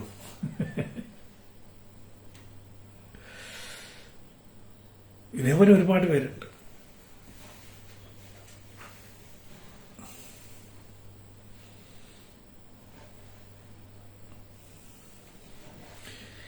എല്ലായിടത്തും നടക്കുന്നുണ്ട്. സിനിമ മേഖലയിൽ മാത്രമല്ല. പക്ഷെ ഇങ്ങനെ ഒരു ദാതാപ്രവർത്തനം നടക്കുന്നത് സിനിമയല്ലാതെ വേറെ ഏത് മേഖലയുള്ളത്? ബാക്കി എല്ലായിടത്തും പ്രതിപക്ഷവും ഉണ്ടാവും, ഭരണപക്ഷവും ഉണ്ടാവും. പ്രതികരിക്കാൻ ഒരു ശേഷിയുള്ള പ്രതിപക്ഷം, ശക്തമായ ഒരു പ്രതിപക്ഷം ഉണ്ടാവും. സിനിമയിൽ അങ്ങനെ ഒരു പ്രതിപക്ഷമുണ്ടോ ശക്തമായിട്ട്? ഏകപക്ഷീയമായിട്ടല്ല സിനിമയിൽ തീരുമാനമെടുക്കുന്നത്. വേറെ ഏത് മേഖലയാണ് സിനിമ പോലെ തമ്പരാക്കന്മാര് മാത്രം നടക്കുന്നത്? ഏത് മേഖലയാണ്? ശ്രീ ഉണ്ണികൃഷ്ണൻ ഇല്ല, വേറെ ഒരു മേഖലയില്ല അങ്ങനെ.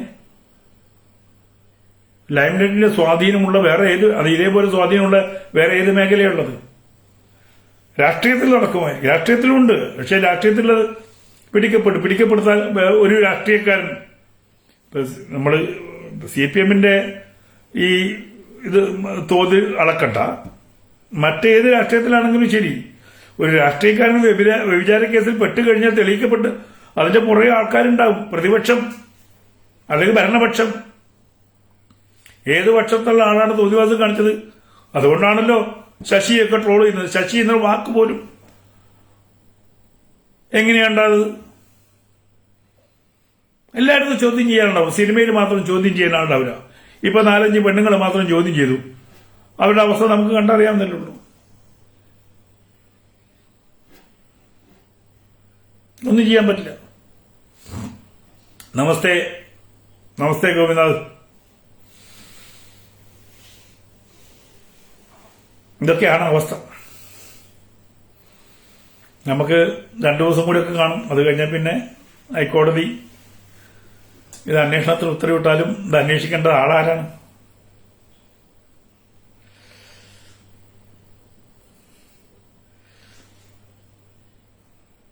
എനിക്കൊന്നും അറിയില്ല എന്നാണ് ഗണേഷ് ജി പറയുന്നത്. ഗണേഷ് കുമാർ എല്ലാം അറിയാം. ടെലിവിഷൻ മേഖലയിൽ ഞങ്ങൾ ഉൾപ്പെടുന്ന ചെറിയ സംഘടന ഉണ്ടായിരുന്നു.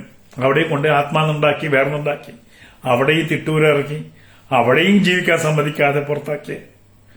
ഒന്നാലോചിച്ച് നോക്കൂ. സിനിമ മേഖല നല്ല മാറ്റം വേണം എന്നുണ്ടെങ്കിൽ നമ്മൾ തിരിച്ചു പോകണം. ഈ അധോലോകത്തിന്റെ കയ്യിൽ നിന്ന് സിനിമ വേർപെട്ട് വരണം. ഈ കോടികളിൽ നിന്ന് സിനിമ താഴോട്ട് വരണം. ഇന്ന് സിനിമയുടെ സാങ്കേതിക ചെലവുകൾ 80കളിലേക്കാളും കുറവാണ്.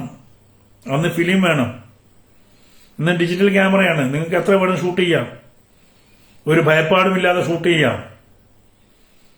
പക്ഷെ ഇന്ന് സിനിമാക്കാരെ കൊള്ളയടിക്കുന്ന നടന്മാരാണ്, ഒരു സംശയം വേണ്ട. 2000 വരെ 5-10 ലക്ഷം മേടിച്ച നടന്മാർ ഇന്ന് 15 കോടിയാണ് മേടിക്കുന്നത്.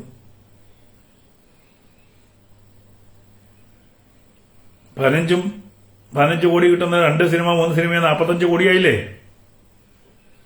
പിന്നെ ആരെയാ ഭയപ്പെടേണ്ടത്?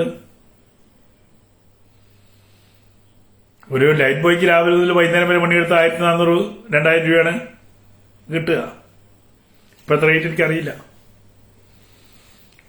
2 വർഷം മുമ്പ് 1400 രൂപയാണ് 12 മണിക്കൂർ ജോലി ചെയ്താൽ. ടെക്നീഷ്യനും അത്രയേ ഉള്ളൂ, തുച്ഛമായ പണമേ ഉള്ളൂ. പിന്നെ പണം കൊണ്ടുപോകുന്നാരാ? സിനിമയിലേക്ക് വരുന്ന ചെലവിന്റെ 80% കൊണ്ടുപോകുന്ന നടന്മാരാണ്. ബാക്കി 20% സിനിമയ്ക്ക് വേണ്ടി ഉപയോഗിക്കുന്നുള്ളൂ. സന്തോഷ് പണ്ഡിറ്റിനെ പോലെ, സന്തോഷ് പണ്ഡിറ്റ് എന്ന് പറഞ്ഞ ഒരു വ്യക്തിയുള്ളൂ. സന്തോഷ് പണ്ഡിറ്റിന്റെ രഹസ്യം സന്തോഷ് പണ്ഡിറ്റ് സക്സസ് എന്ന് പറഞ്ഞാൽ ആ വ്യക്തിയാണ്, അദ്ദേഹത്തിന്റെ ചേഷ്ടകളാണ്. അത് ഇഷ്ടപ്പെടുന്ന കുറച്ചാൾക്കാരാണ്. അതുപോലെ ഇപ്പൊ ഞാൻ സന്തോഷ് പണ്ഡിറ്റ് പോലെ ഞാൻ അഭിനയിച്ച്, ഞാൻ പാട്ടുപാടി, ഞാൻ ചെയ്താൽ അത് നിൽക്കണമെന്നില്ല. അത് ചില രൂപങ്ങളോട് നമുക്ക് തോന്നുന്ന, ഇന്ദ്രൻസിനോട് നമുക്ക് തോന്നുന്ന ഒരടുപ്പമുണ്ട്. ആ രൂപം കൊണ്ട് നമ്മൾ തോന്നുന്ന അടുക്കുന്നത്, ആ ചേഷ്ടകൾ കൊണ്ട് നമുക്ക് തോന്നുന്ന അടുപ്പമുണ്ട്. അപ്പൊ സന്തോഷ് പണ്ഡിറ്റാണ്. അദ്ദേഹം വ്യക്തിപരമായിട്ട് അദ്ദേഹം ഉണ്ടാക്കുന്ന തിയേറ്റർ എന്നല്ല, കൂടുതൽ ഉണ്ടാക്കുന്നത് യൂട്യൂബിൽ നിന്നാണ്. യൂട്യൂബിൽ കൂടുതൽ വ്യൂവർഷിപ്പ് ഉണ്ട്.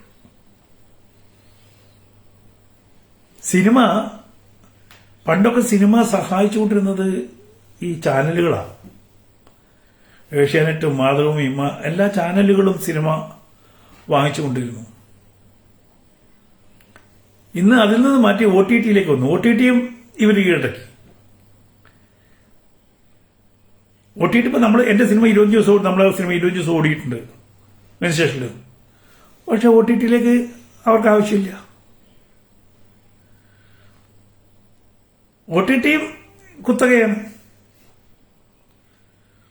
ആ OTT-യിലേക്ക് കൊടുക്കാൻ വേണ്ടിയിട്ടാണ് 25 ദിവസം അങ്ങോട്ട് പണം കൊടുത്ത് ഓടിക്കുന്നത്, തിയേറ്ററിലേക്ക് പണം തള്ളിയിട്ട് പടം ഓടിക്കുന്നത്. ഇവര് പൂച്ചയാണ്, എങ്ങനെ വീണാലും ഒറ്റ ദിവസം കൊണ്ട് ഓൾഡവറായ പടവും 100 കോടി എന്നാ പറയുന്നത്.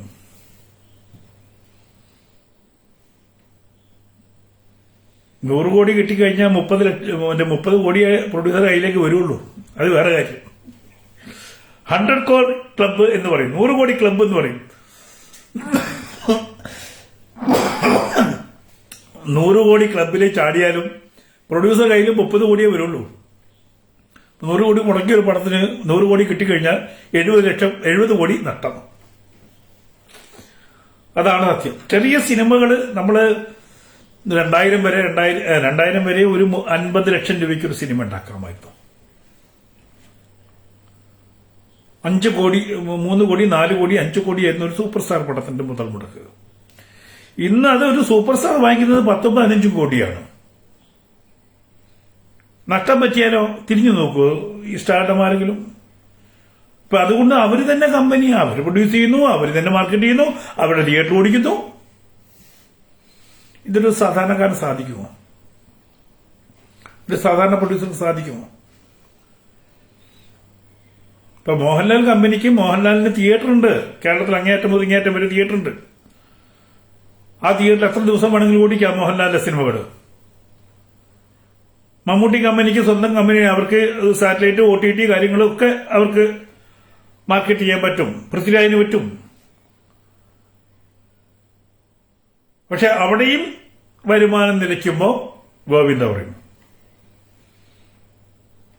പ്രേക്ഷകർ കാണാതാവും. ഈ പറയുന്ന പലപ്പോഴും ഇപ്പൊ നമുക്ക് ദിലീപിന്റെ തന്നെ എടുക്കുന്നു നോക്കൂ. ദിലീപിന് പിന്നെ സക്സസ് ഉണ്ടായിട്ടില്ല.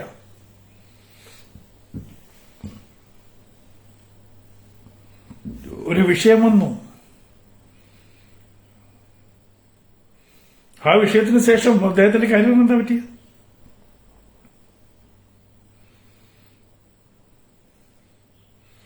ജനം തിരസ്കരിക്കും പലപ്പോഴും.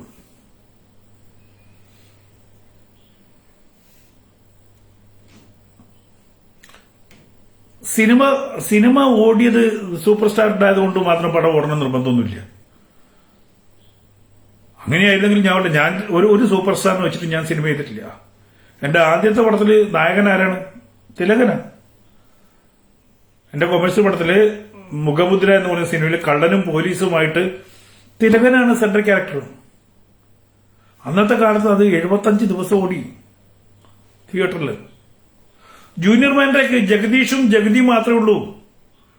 രാജൻ പി ദേവ്, കൊച്ചിൻ ഹനീഫ, അതിൽ എന്താണ് ഹീറോയിസ് ഉള്ളത്? ആ സിനിമയിൽ 75 ദിവസത്തിന് മുകളിൽ ഓടിയിട്ടുണ്ട്. ഇന്നും അത് ഓടിക്കൊണ്ടിരിക്കുന്നുണ്ട്. അപ്പൊ സിനിമ ഓടാൻ നടന്മാര് വേണമെന്നില്ല, പക്ഷെ വേറെ തിയേറ്റർ കിട്ടണ്ടേ? അന്ന് ഡിസ്ട്രിബ്യൂട്ടേഴ്സ് ഉണ്ടായിരുന്നു, ഇന്ന് ഡിസ്ട്രിബ്യൂട്ടേഴ്സ് ഇല്ല. ഇന്ന് ഒരു വ്യക്തി സിനിമ എടുത്താൽ ആ വ്യക്തി സിനിമയുടെ പോസ്റ്ററിന്റെ മൈദയുടെ കാശ് വരെ പ്രൊഡ്യൂസർ മുടക്കണം. നിങ്ങൾ വിചാരിക്കുന്ന പോലെയല്ല. പോസ്റ്റർ ഒട്ടിക്കുന്ന പൈസ, അതിന്റെ മൈദയുടെ പൈസ, അത് ഓരോ സ്ഥലത്തേക്ക് എത്തിക്കുന്ന പണം, ഇങ്ങനെ സകല പരസ്യങ്ങളും പ്രൊഡ്യൂസർ കൊടുക്കണം. സിനിമ നിർമ്മിച്ചാൽ പോരാ, അത് പരസ്യം ചെയ്ത് പണ്ടത്തെ മാതിരി 500 പോസ്റ്റർ ഒട്ടിച്ചാൽ പോരാ. ഇന്ന് സോഷ്യൽ മീഡിയയിൽ തള്ളണം. സോഷ്യൽ മീഡിയയിൽ തള്ളണം എന്ന് നമുക്ക് മനസ്സിലായില്ലേ? സോഷ്യൽ മീഡിയയിൽ ഈ പറയുന്ന അഭിപ്രായമൊക്കെ വരണമെങ്കിൽ കാശ് കൊടുത്താല് നല്ല അഭിപ്രായം വരും. മാർക്കറ്റിംഗ്. പിന്നെ ഇത് വേണ്ടേ നമ്മളെ എന്താണ് ഫാൻസ് തള്ളിക്കറ്റാൻ ഫാൻസ് അസോസിയേഷൻ. പണ്ട് ജഗദീഷിന് ഫാൻസ് ഉണ്ടായിരുന്നു, തിലകൻ ചേട്ടന്റെ ഫാൻസ് അസോസിയേഷൻ ഉണ്ടായിരുന്നു. എന്നിട്ട് പടം ഓടിയില്ലേ? പക്ഷെ ഇന്നത് പോരാ. ഇന്ന് ഫാൻസ് ആണല്ലോ. കാരണം ആദ്യം ഫാൻസിനെ കൊണ്ടാണല്ലോ ഒരാഴ്ചയൊക്കെ നിറച്ച് ഓടിപ്പിക്കുന്നത്. ഓടുന്നതല്ല, ഓടിപ്പിക്കുന്നത്. ഞാൻ കൃത്യമായിട്ട് അങ്ങനെ പറയാം. പണ്ടൊക്കെ നമ്മള് കഥയും തിരക്കഥയാണ് ആദ്യം, എന്നിട്ടാണ് ആർട്ടിസ്റ്റിനെ തീരുമാനിക്കുന്നത്. ഇന്നങ്ങനെയല്ല. ഒരു ആർട്ടിസ്റ്റിന്റെ ഡേറ്റിന് വേണ്ടി ഏത് കഥ ഉണ്ടാക്കാൻ പറ്റും എന്നുള്ളതാണ് ഇന്ന് ചിന്തിക്കുന്നത്. അതാണ് വ്യത്യാസം. ശരത്തിന്റെ അഭിപ്രായം നല്ല കഥയും തിരക്കഥയും ഉണ്ടെങ്കിൽ സിനിമ, പക്ഷെ നല്ല കഥയും തിരക്കഥയും ഉണ്ടായത് കൊണ്ട് മാത്രം കാര്യമില്ല. അതിന് നല്ല ആർട്ടിസ്റ്റ് വേണം. ഇന്നാരുണ്ട് നല്ല ആർട്ടിസ്റ്റ്? ഈ പറയുന്ന നിങ്ങൾക്കൊന്ന് സ്വപ്നം കാണാൻ പറ്റില്ല, ചെറിയ ആർട്ടിസ്റ്റ് പോലും ഇന്ന് പ്രതിദിനം 5 ലക്ഷം വാങ്ങുന്നതാണ്. 5 ലക്ഷം 1 ലക്ഷം പ്രതിദിനം. അപ്പൊ എങ്ങനെ കോസ്റ്റ് കവർ ചെയ്യും? ഞാൻ അടുത്ത കാലത്ത് ഒരു സിനിമ പ്ലാൻ ചെയ്തു. ഏറ്റവും ചെറിയ ആർട്ടിസ്റ്റിന്റെ റേറ്റ് വെച്ചപ്പോൾ 35 ലക്ഷം മുതൽ 45 ലക്ഷം വരെയാണെന്ന് പറഞ്ഞു. ചിന്തിക്കാൻ പറ്റില്ല എനിക്കൊന്നും. ചെറിയ ആർട്ടിസ്റ്റ്, പേരൊന്നും ഞാൻ പറയുന്നില്ല, ചെറിയൊരു ആർട്ടിസ്റ്റ്. ചെറിയ ആർട്ടിസ്റ്റ് ചോദിക്കുന്നത് 35 ലക്ഷം 40 ലക്ഷം രൂപയാണ്. അതിലും ചെറിയ ആർട്ടിസ്റ്റ് ഡെയിലി ചോദിക്കുന്നത് 3 ലക്ഷം മുതൽ 5 ലക്ഷം വരെയാണ്. 2005 ഒരു സിനിമയ്ക്ക് 1.5 ലക്ഷം രൂപ 2 ലക്ഷം രൂപ ഉണ്ടായിരുന്നു. അതാണ് വ്യത്യാസം.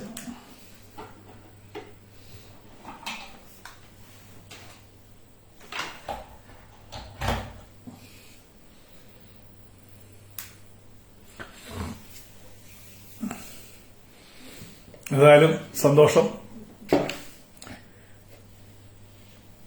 മാഫിയ തീർച്ചയായിട്ടും സിനിമാ മേഖല ഇന്ന് പല മാഫിയകളുടെ കയ്യിലാണ്. അത് തന്നെയാണ് ശരി. അത് തിലകൻ ചേട്ടൻ അന്ന് പറഞ്ഞത് കൊണ്ടാണ് തിലകൻ ചേട്ടനെ ഇടിച്ചൊതുക്കി പുറത്താക്കിയത്. ഏത് മാഫിയ ആണ് എന്ന് പറഞ്ഞതിന്റെ പേരിലാണ് ഇന്ന് കമ്മീഷൻ വന്നിട്ട് പറഞ്ഞു മാഫിയാണ്. കോടതി പറഞ്ഞു ഇതങ്ങനെ വിട്ടാൻ പറ്റില്ല, അതിൽ കാര്യമുണ്ടെന്ന് പറയുന്നു. സാധാരണഗതിയിൽ ഒരു കുറ്റകൃത്യം ആരെങ്കിലും ആരോപിച്ചു കഴിഞ്ഞാൽ ഗവൺമെന്റിന്റെ ഡ്യൂട്ടിയാണ് ഭയലേശമന്യേ ആ മൊഴി എടുത്ത് കേസെടുക്കേണ്ടത് സർക്കാരിന്റെ ബാധ്യതയാണ്. ഇനി അതിനേക്കാളും ഗൗരവമുള്ളത് പറഞ്ഞു കേൾക്കുന്നത് ഇതില് ബാലപീഡനമുണ്ടെന്നുള്ളതാണ്. ബാലപീഡനം ഉണ്ടെങ്കിൽ പിന്നെ ചോദ്യമില്ല, കേസെടുത്തേ വെക്കുള്ളൂ. മറ്റുള്ളതൊക്കെ മാറ്റിവെക്കാം. മൊഴി കൊടുത്തിട്ടുണ്ട് എന്നുള്ളത് സത്യമാണ്. സിനിമയിലേക്ക് കടന്നു വരാൻ ആഗ്രഹമുണ്ടെങ്കിൽ ഇപ്പൊ ചെയ്യേണ്ടത് ഇപ്പം കഞ്ചാവ് വലിച്ച് ശീലിക്കുക, സ്റ്റാമ്പ് തിന്ന് ശീലിക്കുക, എന്നിട്ട് കൊച്ചിയിലേക്ക് പോവുക. ഇപ്പൊ സിനിമ അതാണ്. അതല്ലാതെ നിങ്ങൾ ആലോചിച്ചു ഏത് സിനിമയാണ് ഓടുന്നത്? ഒരു കോക്കസിലേക്ക്, നിങ്ങൾ ആ കോക്കസിലേക്ക് ചെന്ന് ചേരൂ. ഈ പറഞ്ഞ നിയന്ത്രിക്കുന്ന കോക്കസിൽ ഒരു എർത്തായിട്ട് ജോയിൻ ചെയ്യുക. അതിനുകൂടെ എർത്തായിട്ട് അവരെ സഹായിച്ച് അവർക്ക് വേണ്ടതൊക്കെ ഒരുക്കി കൊടുത്ത്, അങ്ങനെ സിനിമ പഠിച്ചതുകൊണ്ട് കാര്യമില്ല. കാരണം ഇന്ന് സിനിമ പഠിച്ചിട്ടൊരു കാര്യമില്ല പലപ്പോഴും. കാരണം സിനിമ കാണുമ്പോൾ ഞങ്ങൾക്കറിയാതെ പഠിക്കാത്ത ആൾക്കാരാണ് ചെയ്യുന്നത്.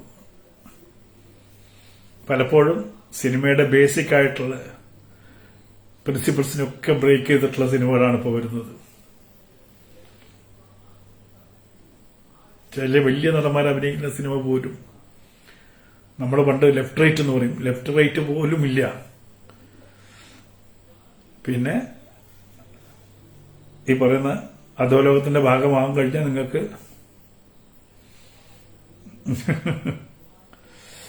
ഡെയിലി 1000 രൂപയ്ക്ക് ഏത് ആർട്ടിസ്റ്റിനെയാണ് നിങ്ങൾക്ക് തരിക? സിനിമയ്ക്ക് സിനിമയുടെ ആർട്ടിസ്റ്റ് വേണ്ടേ? നാടകക്കാരെ കിട്ടിയിട്ട് കാര്യമില്ലല്ലോ. സിനിമയ്ക്ക് എപ്പോഴും ഒരു പോസ്റ്ററിൽ ആള് കണ്ടാൽ 10 പേര് കയറണ്ടേ? അതല്ലേ സിനിമയുടെ കുഴപ്പം. പുതുമുഖങ്ങളെ വെച്ച് ചെയ്യുകയാണെങ്കിൽ നിങ്ങൾ കാര്യം ചെയ്യും.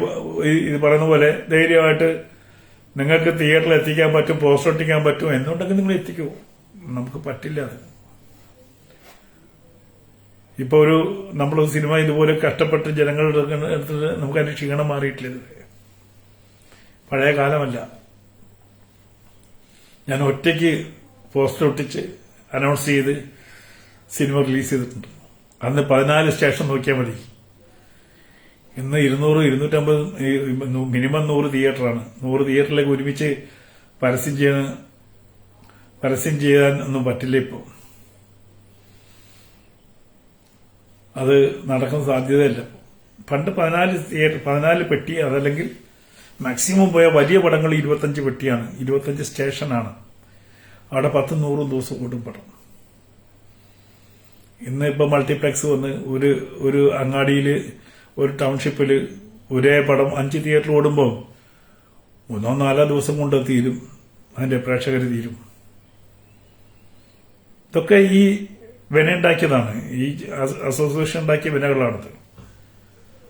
ഇത്രയും സ്റ്റേഷൻസ് റിലീസ് ചെയ്യാതെ ലോങ് റൺ കിട്ടിയിരുന്നെങ്കിൽ തിയേറ്ററുകാർ കൂട്ടിപ്പോവില്ലായിരുന്നു. തിയേറ്ററുകാർക്ക് സ്ഥിരമായിട്ട് ഒരു വരുമാനം എണ്ണം കുറഞ്ഞിരുന്നെങ്കിൽ. ഇത് എ ബി സി ഒക്കെ ഒരുമിച്ച, മറ്റങ്ങനെയല്ല. എയിൽ കളിക്കും, ബിയിൽ കളിക്കും, സിയിലും കളിക്കും. 3 ഏരിയയിൽ കളിച്ച് സിനിമ അവസാനിക്കും. ഇത് എയും ബിയും സിയും ഒരുമിച്ചാ. പടത്തിന് ചെറിയൊരു മൈനസ് മാർക്ക് ഉണ്ടെങ്കിൽ എല്ലാ തിയേറ്ററിലും ഒരുമിച്ച് പടം പോകും, നഷ്ടപ്പെടും. നമ്മളിപ്പോ ആ രീതിയിലേക്ക് പോകുന്നില്ല. തിയേറ്ററിലെ പുതുമകളെ വെച്ച് സിനിമ ചെയ്യാം, അതിനും വേണ്ട പണം മുടക്കാൻ ആള് വേണ്ടേ. ഞാൻ പറയുന്നത് സിനിമയുടെ മുടക്കല്ല, അതിന്റെ ഇരട്ടി മുടക്ക് വേണം ഇന്ന് പബ്ലിസിറ്റി. ഇനി മാത്രമല്ല, ഈ അധോലോകത്തെ വെട്ടിക്കൊണ്ട് നിങ്ങൾക്ക് എങ്ങനെ ഇത് റിലീസ് ചെയ്യാൻ പറ്റും?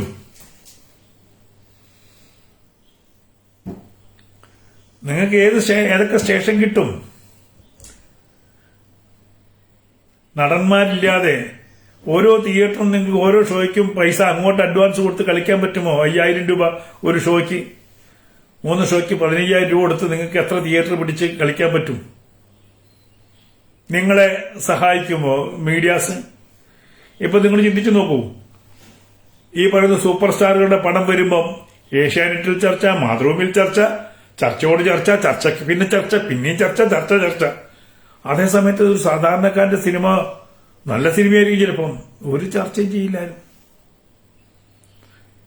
നിങ്ങൾ വിചാരിക്കുന്നുണ്ടോ ഈ ഏഷ്യാനെറ്റിലൊക്കെ വരുന്ന ചർച്ച ഏഷ്യാനെറ്റ് ചുമ്മാ ചർച്ച ചെയ്യുന്ന അല്ല? അതിന് ഏഷ്യാനെറ്റിന് കാശ് കൊടുക്കണം ഈ ചർച്ച നടത്താൻ വേണ്ടിയിട്ട്. സിനിമ ചർച്ച.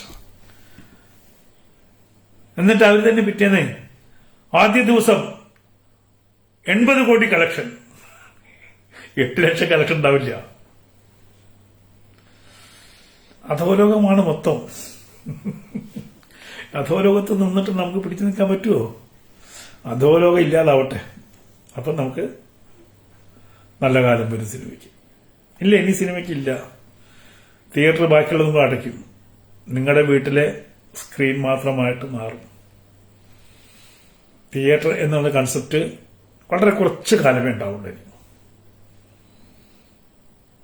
പിന്നെ ഈ പറഞ്ഞ യൂത്തിന് സൊറ പറഞ്ഞിരിക്കാൻ വേണ്ടിയിട്ടുള്ള കുറച്ച് ഈ മാളിലൊക്കെ ഉള്ള ചെറിയ ചെറിയ തിയേറ്ററുകൾ നിന്ന് അതും നഷ്ടമാണ്. നിർമ്മാതാവിന് കാശ് കൊടുക്കൂല, തിയേറ്ററുകാരും കൊടുക്കൂല. പിന്നെ തിയേറ്ററിൽ റിലീസ് ചെയ്ത് പടം ഓടിയാലും അവരെ പുറകെ നടക്കണം കാശിന് വേണ്ടിയിട്ട്. 2 ആഴ്ച കഴിയുമ്പോൾ ഞാൻ കുറെ ലിസ്റ്റ് കാണിച്ചു തരാം നിങ്ങൾക്ക്.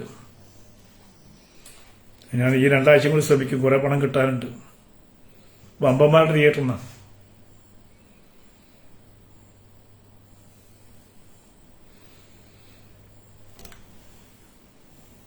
ഏതായാലും സന്തോഷം. നമുക്ക് ഇനി 2-3 വർഷം കഴിയുമ്പോൾ വീണ്ടും അധോലോക കഥ കേൾക്കാം. സിനിമ ഇങ്ങനെ പോകും.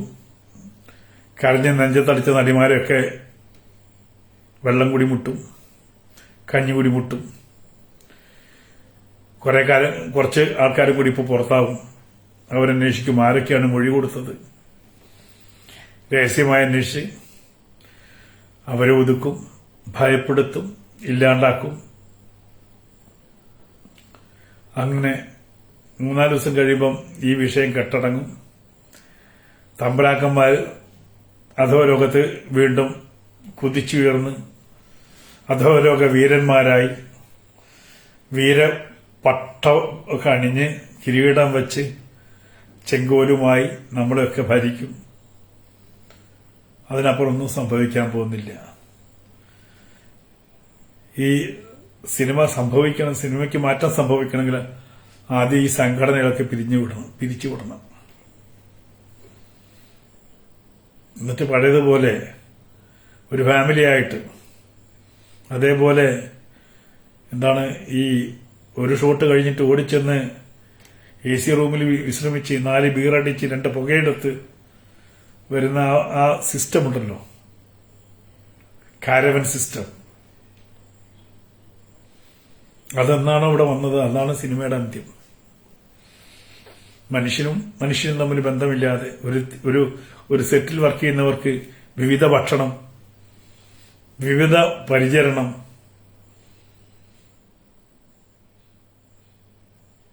ഇതൊന്നും നേരത്തെ ഉണ്ടായിരുന്നു, പണ്ടുണ്ടായിരുന്നു കേട്ടോ.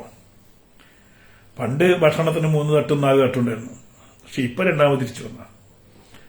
എന്റെ സിനിമയിലൊന്നും 2 തട്ട് ഭക്ഷണം ഞാൻ കൊടുത്തിട്ടില്ല. ഞാൻ എന്താണോ കഴിക്കുന്നത് അത് സെറ്റിൽ എല്ലാവർക്കും വേണമെന്ന് വാശി പിടിച്ചിട്ടുമുണ്ട്.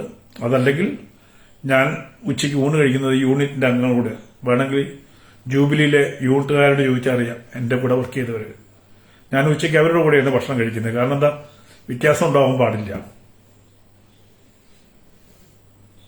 എനിക്ക് കഴിക്കുന്നത് തന്നെയാണോ അവിടെ കിട്ടുന്നത്, അതല്ലെങ്കിൽ അവർ കഴിക്കുന്നത് വേണം എനിക്ക് കിട്ടാൻ.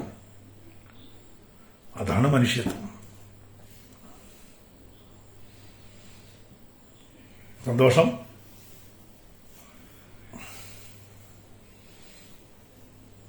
ഇല്ല, നമുക്ക് പ്രൊമോഷൻ ഒന്നും നമുക്ക് ചെയ്യാൻ പറ്റില്ല. നമുക്ക് നിസ്സാരമാണ്. ഇപ്പൊ നമ്മുടെയൊക്കെ റീച്ച്, എനിക്ക് ഒരു സാധാരണഗതിയിൽ ഫേസ്ബുക്കിലൊക്കെ ഉള്ള റീച്ചിന്റെ 4-1 പോലും ഇപ്പൊ കിട്ടുന്നില്ല.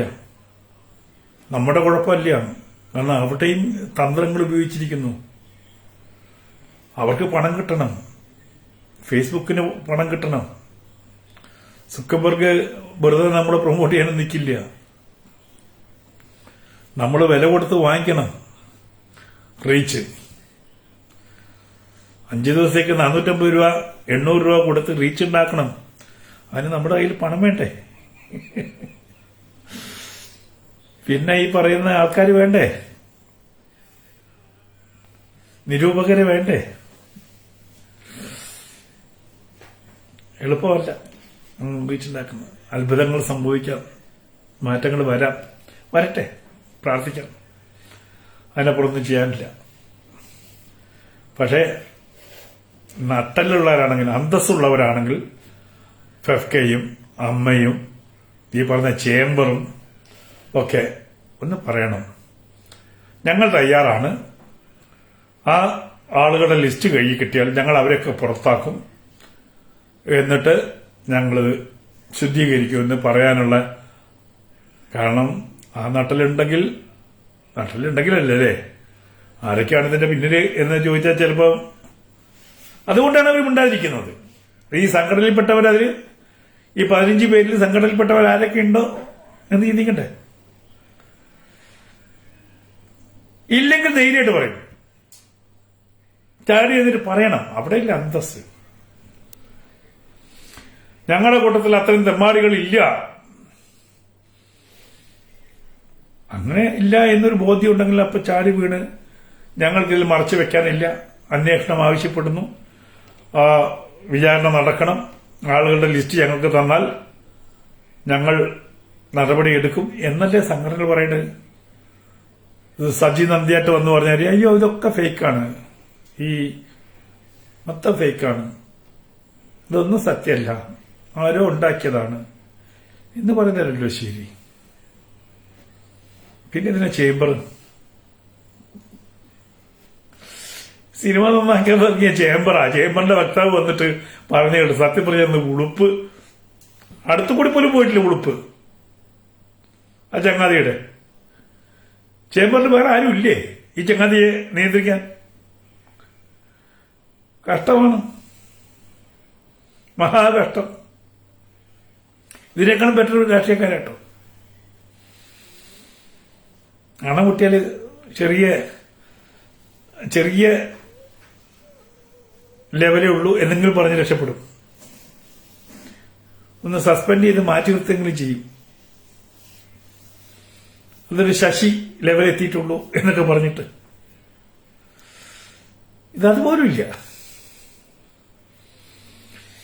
പേരിനെങ്കിലും ആൾക്കാരെ കണ്ടിട്ട് ഞങ്ങൾ നടപടിയെടുക്കും എന്ന് പറഞ്ഞ ഒരു സിനിമ എന്തെങ്കിലും മാറ്റി നിർത്തുമോ? സന്തോഷം. നമുക്ക് മൊഴി കൊടുക്കുന്ന നടിമാർക്ക് സംരക്ഷണം വേണം. കാരണം അവരെ പേരാരും അറിയില്ലല്ലോ.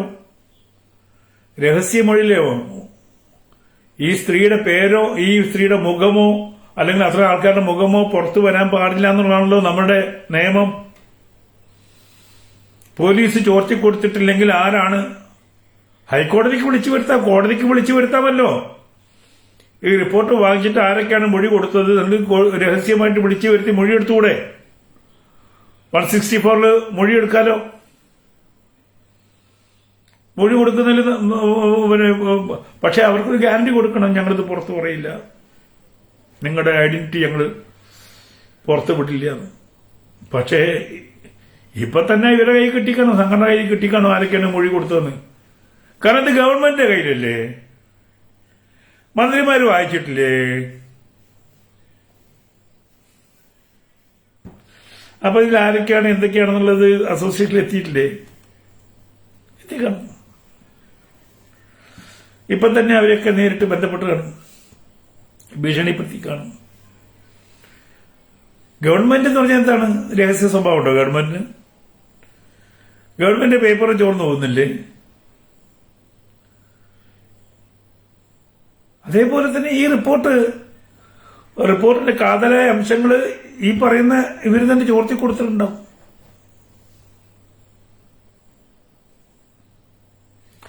മന്ത്രിസഭയിലും സിനിമാക്കാരില്ലെന്നേ. പിന്നെ അവിടെ റിപ്പോർട്ട് കിട്ടിയ കൃത്യമായിട്ട് അവർക്ക് അതിലൂടെ ഇന്ന ആൾക്കാരൊക്കെ ഉണ്ട്, ആരൊക്കെയാ മൊഴി കൊടുത്തത് ഒക്കെ കാണും, അറിഞ്ഞു കാണും. അതിന്റെ മറുമരുന്ന് തൊട്ട് കാണും. എന്തായാലും കുറച്ചു കാലത്തേക്കെങ്കിലും ശക്തമായിട്ട് നിലനിന്ന ആ വിവിധ ഗ്രൂപ്പിനെ, സ്ത്രീ ഗ്രൂപ്പിനെ നമിക്കുന്നു. കാരണം ഇന്ന് ചെയ്യാൻ പറ്റിയില്ലെങ്കിൽ ഇത്രത്തോളം എത്തിക്കാൻ പറ്റില്ല അവർക്ക്. അവരുടെ ആ ചെറുത്തുനിൽപ്പിന്റെ ബാക്കി പത്രമാണ് ഈ റിപ്പോർട്ട്. കുറച്ച് സ്ത്രീകൾ, അതായത് കുറച്ച് പേർക്ക് മാറിപ്പോയി ഒക്കെ എങ്കിൽ പോലും അവരന്ന് കാണിച്ച ആർജവത്തിന്റെ ഒരു ബാക്കി പത്രമാണ് ഇന്ന് വന്നത്. അതുകൊണ്ട് ആ സഹോദരിമാരെന്തായാലും അഭിനന്ദനം അർഹിക്കുന്നുണ്ട്. അവർക്ക് പിടിച്ചു നിൽക്കാൻ പറ്റില്ലെന്ന് നമുക്കറിയാമായിരുന്നു. എങ്കിൽ പോലും അവർ അന്നുണ്ടാക്കിയ ചലനത്തിന്റെ ശേഷിപ്പുകളാണ് ഇന്ന് തീർച്ചയായിട്ടും ഈ റിപ്പോർട്ടിലൂടെ വന്നത്. അതുകൊണ്ട് ആ സഹോദരിമാരെന്തായാലും അഭിനന്ദനം അർഹിക്കുന്നുണ്ട്. ആ സഹോദരിമാർക്കൊപ്പം നിർത്തുന്നു. എല്ലാവർക്കും ഒരിക്കൽ കൂടി നന്ദി, നമസ്കാരം.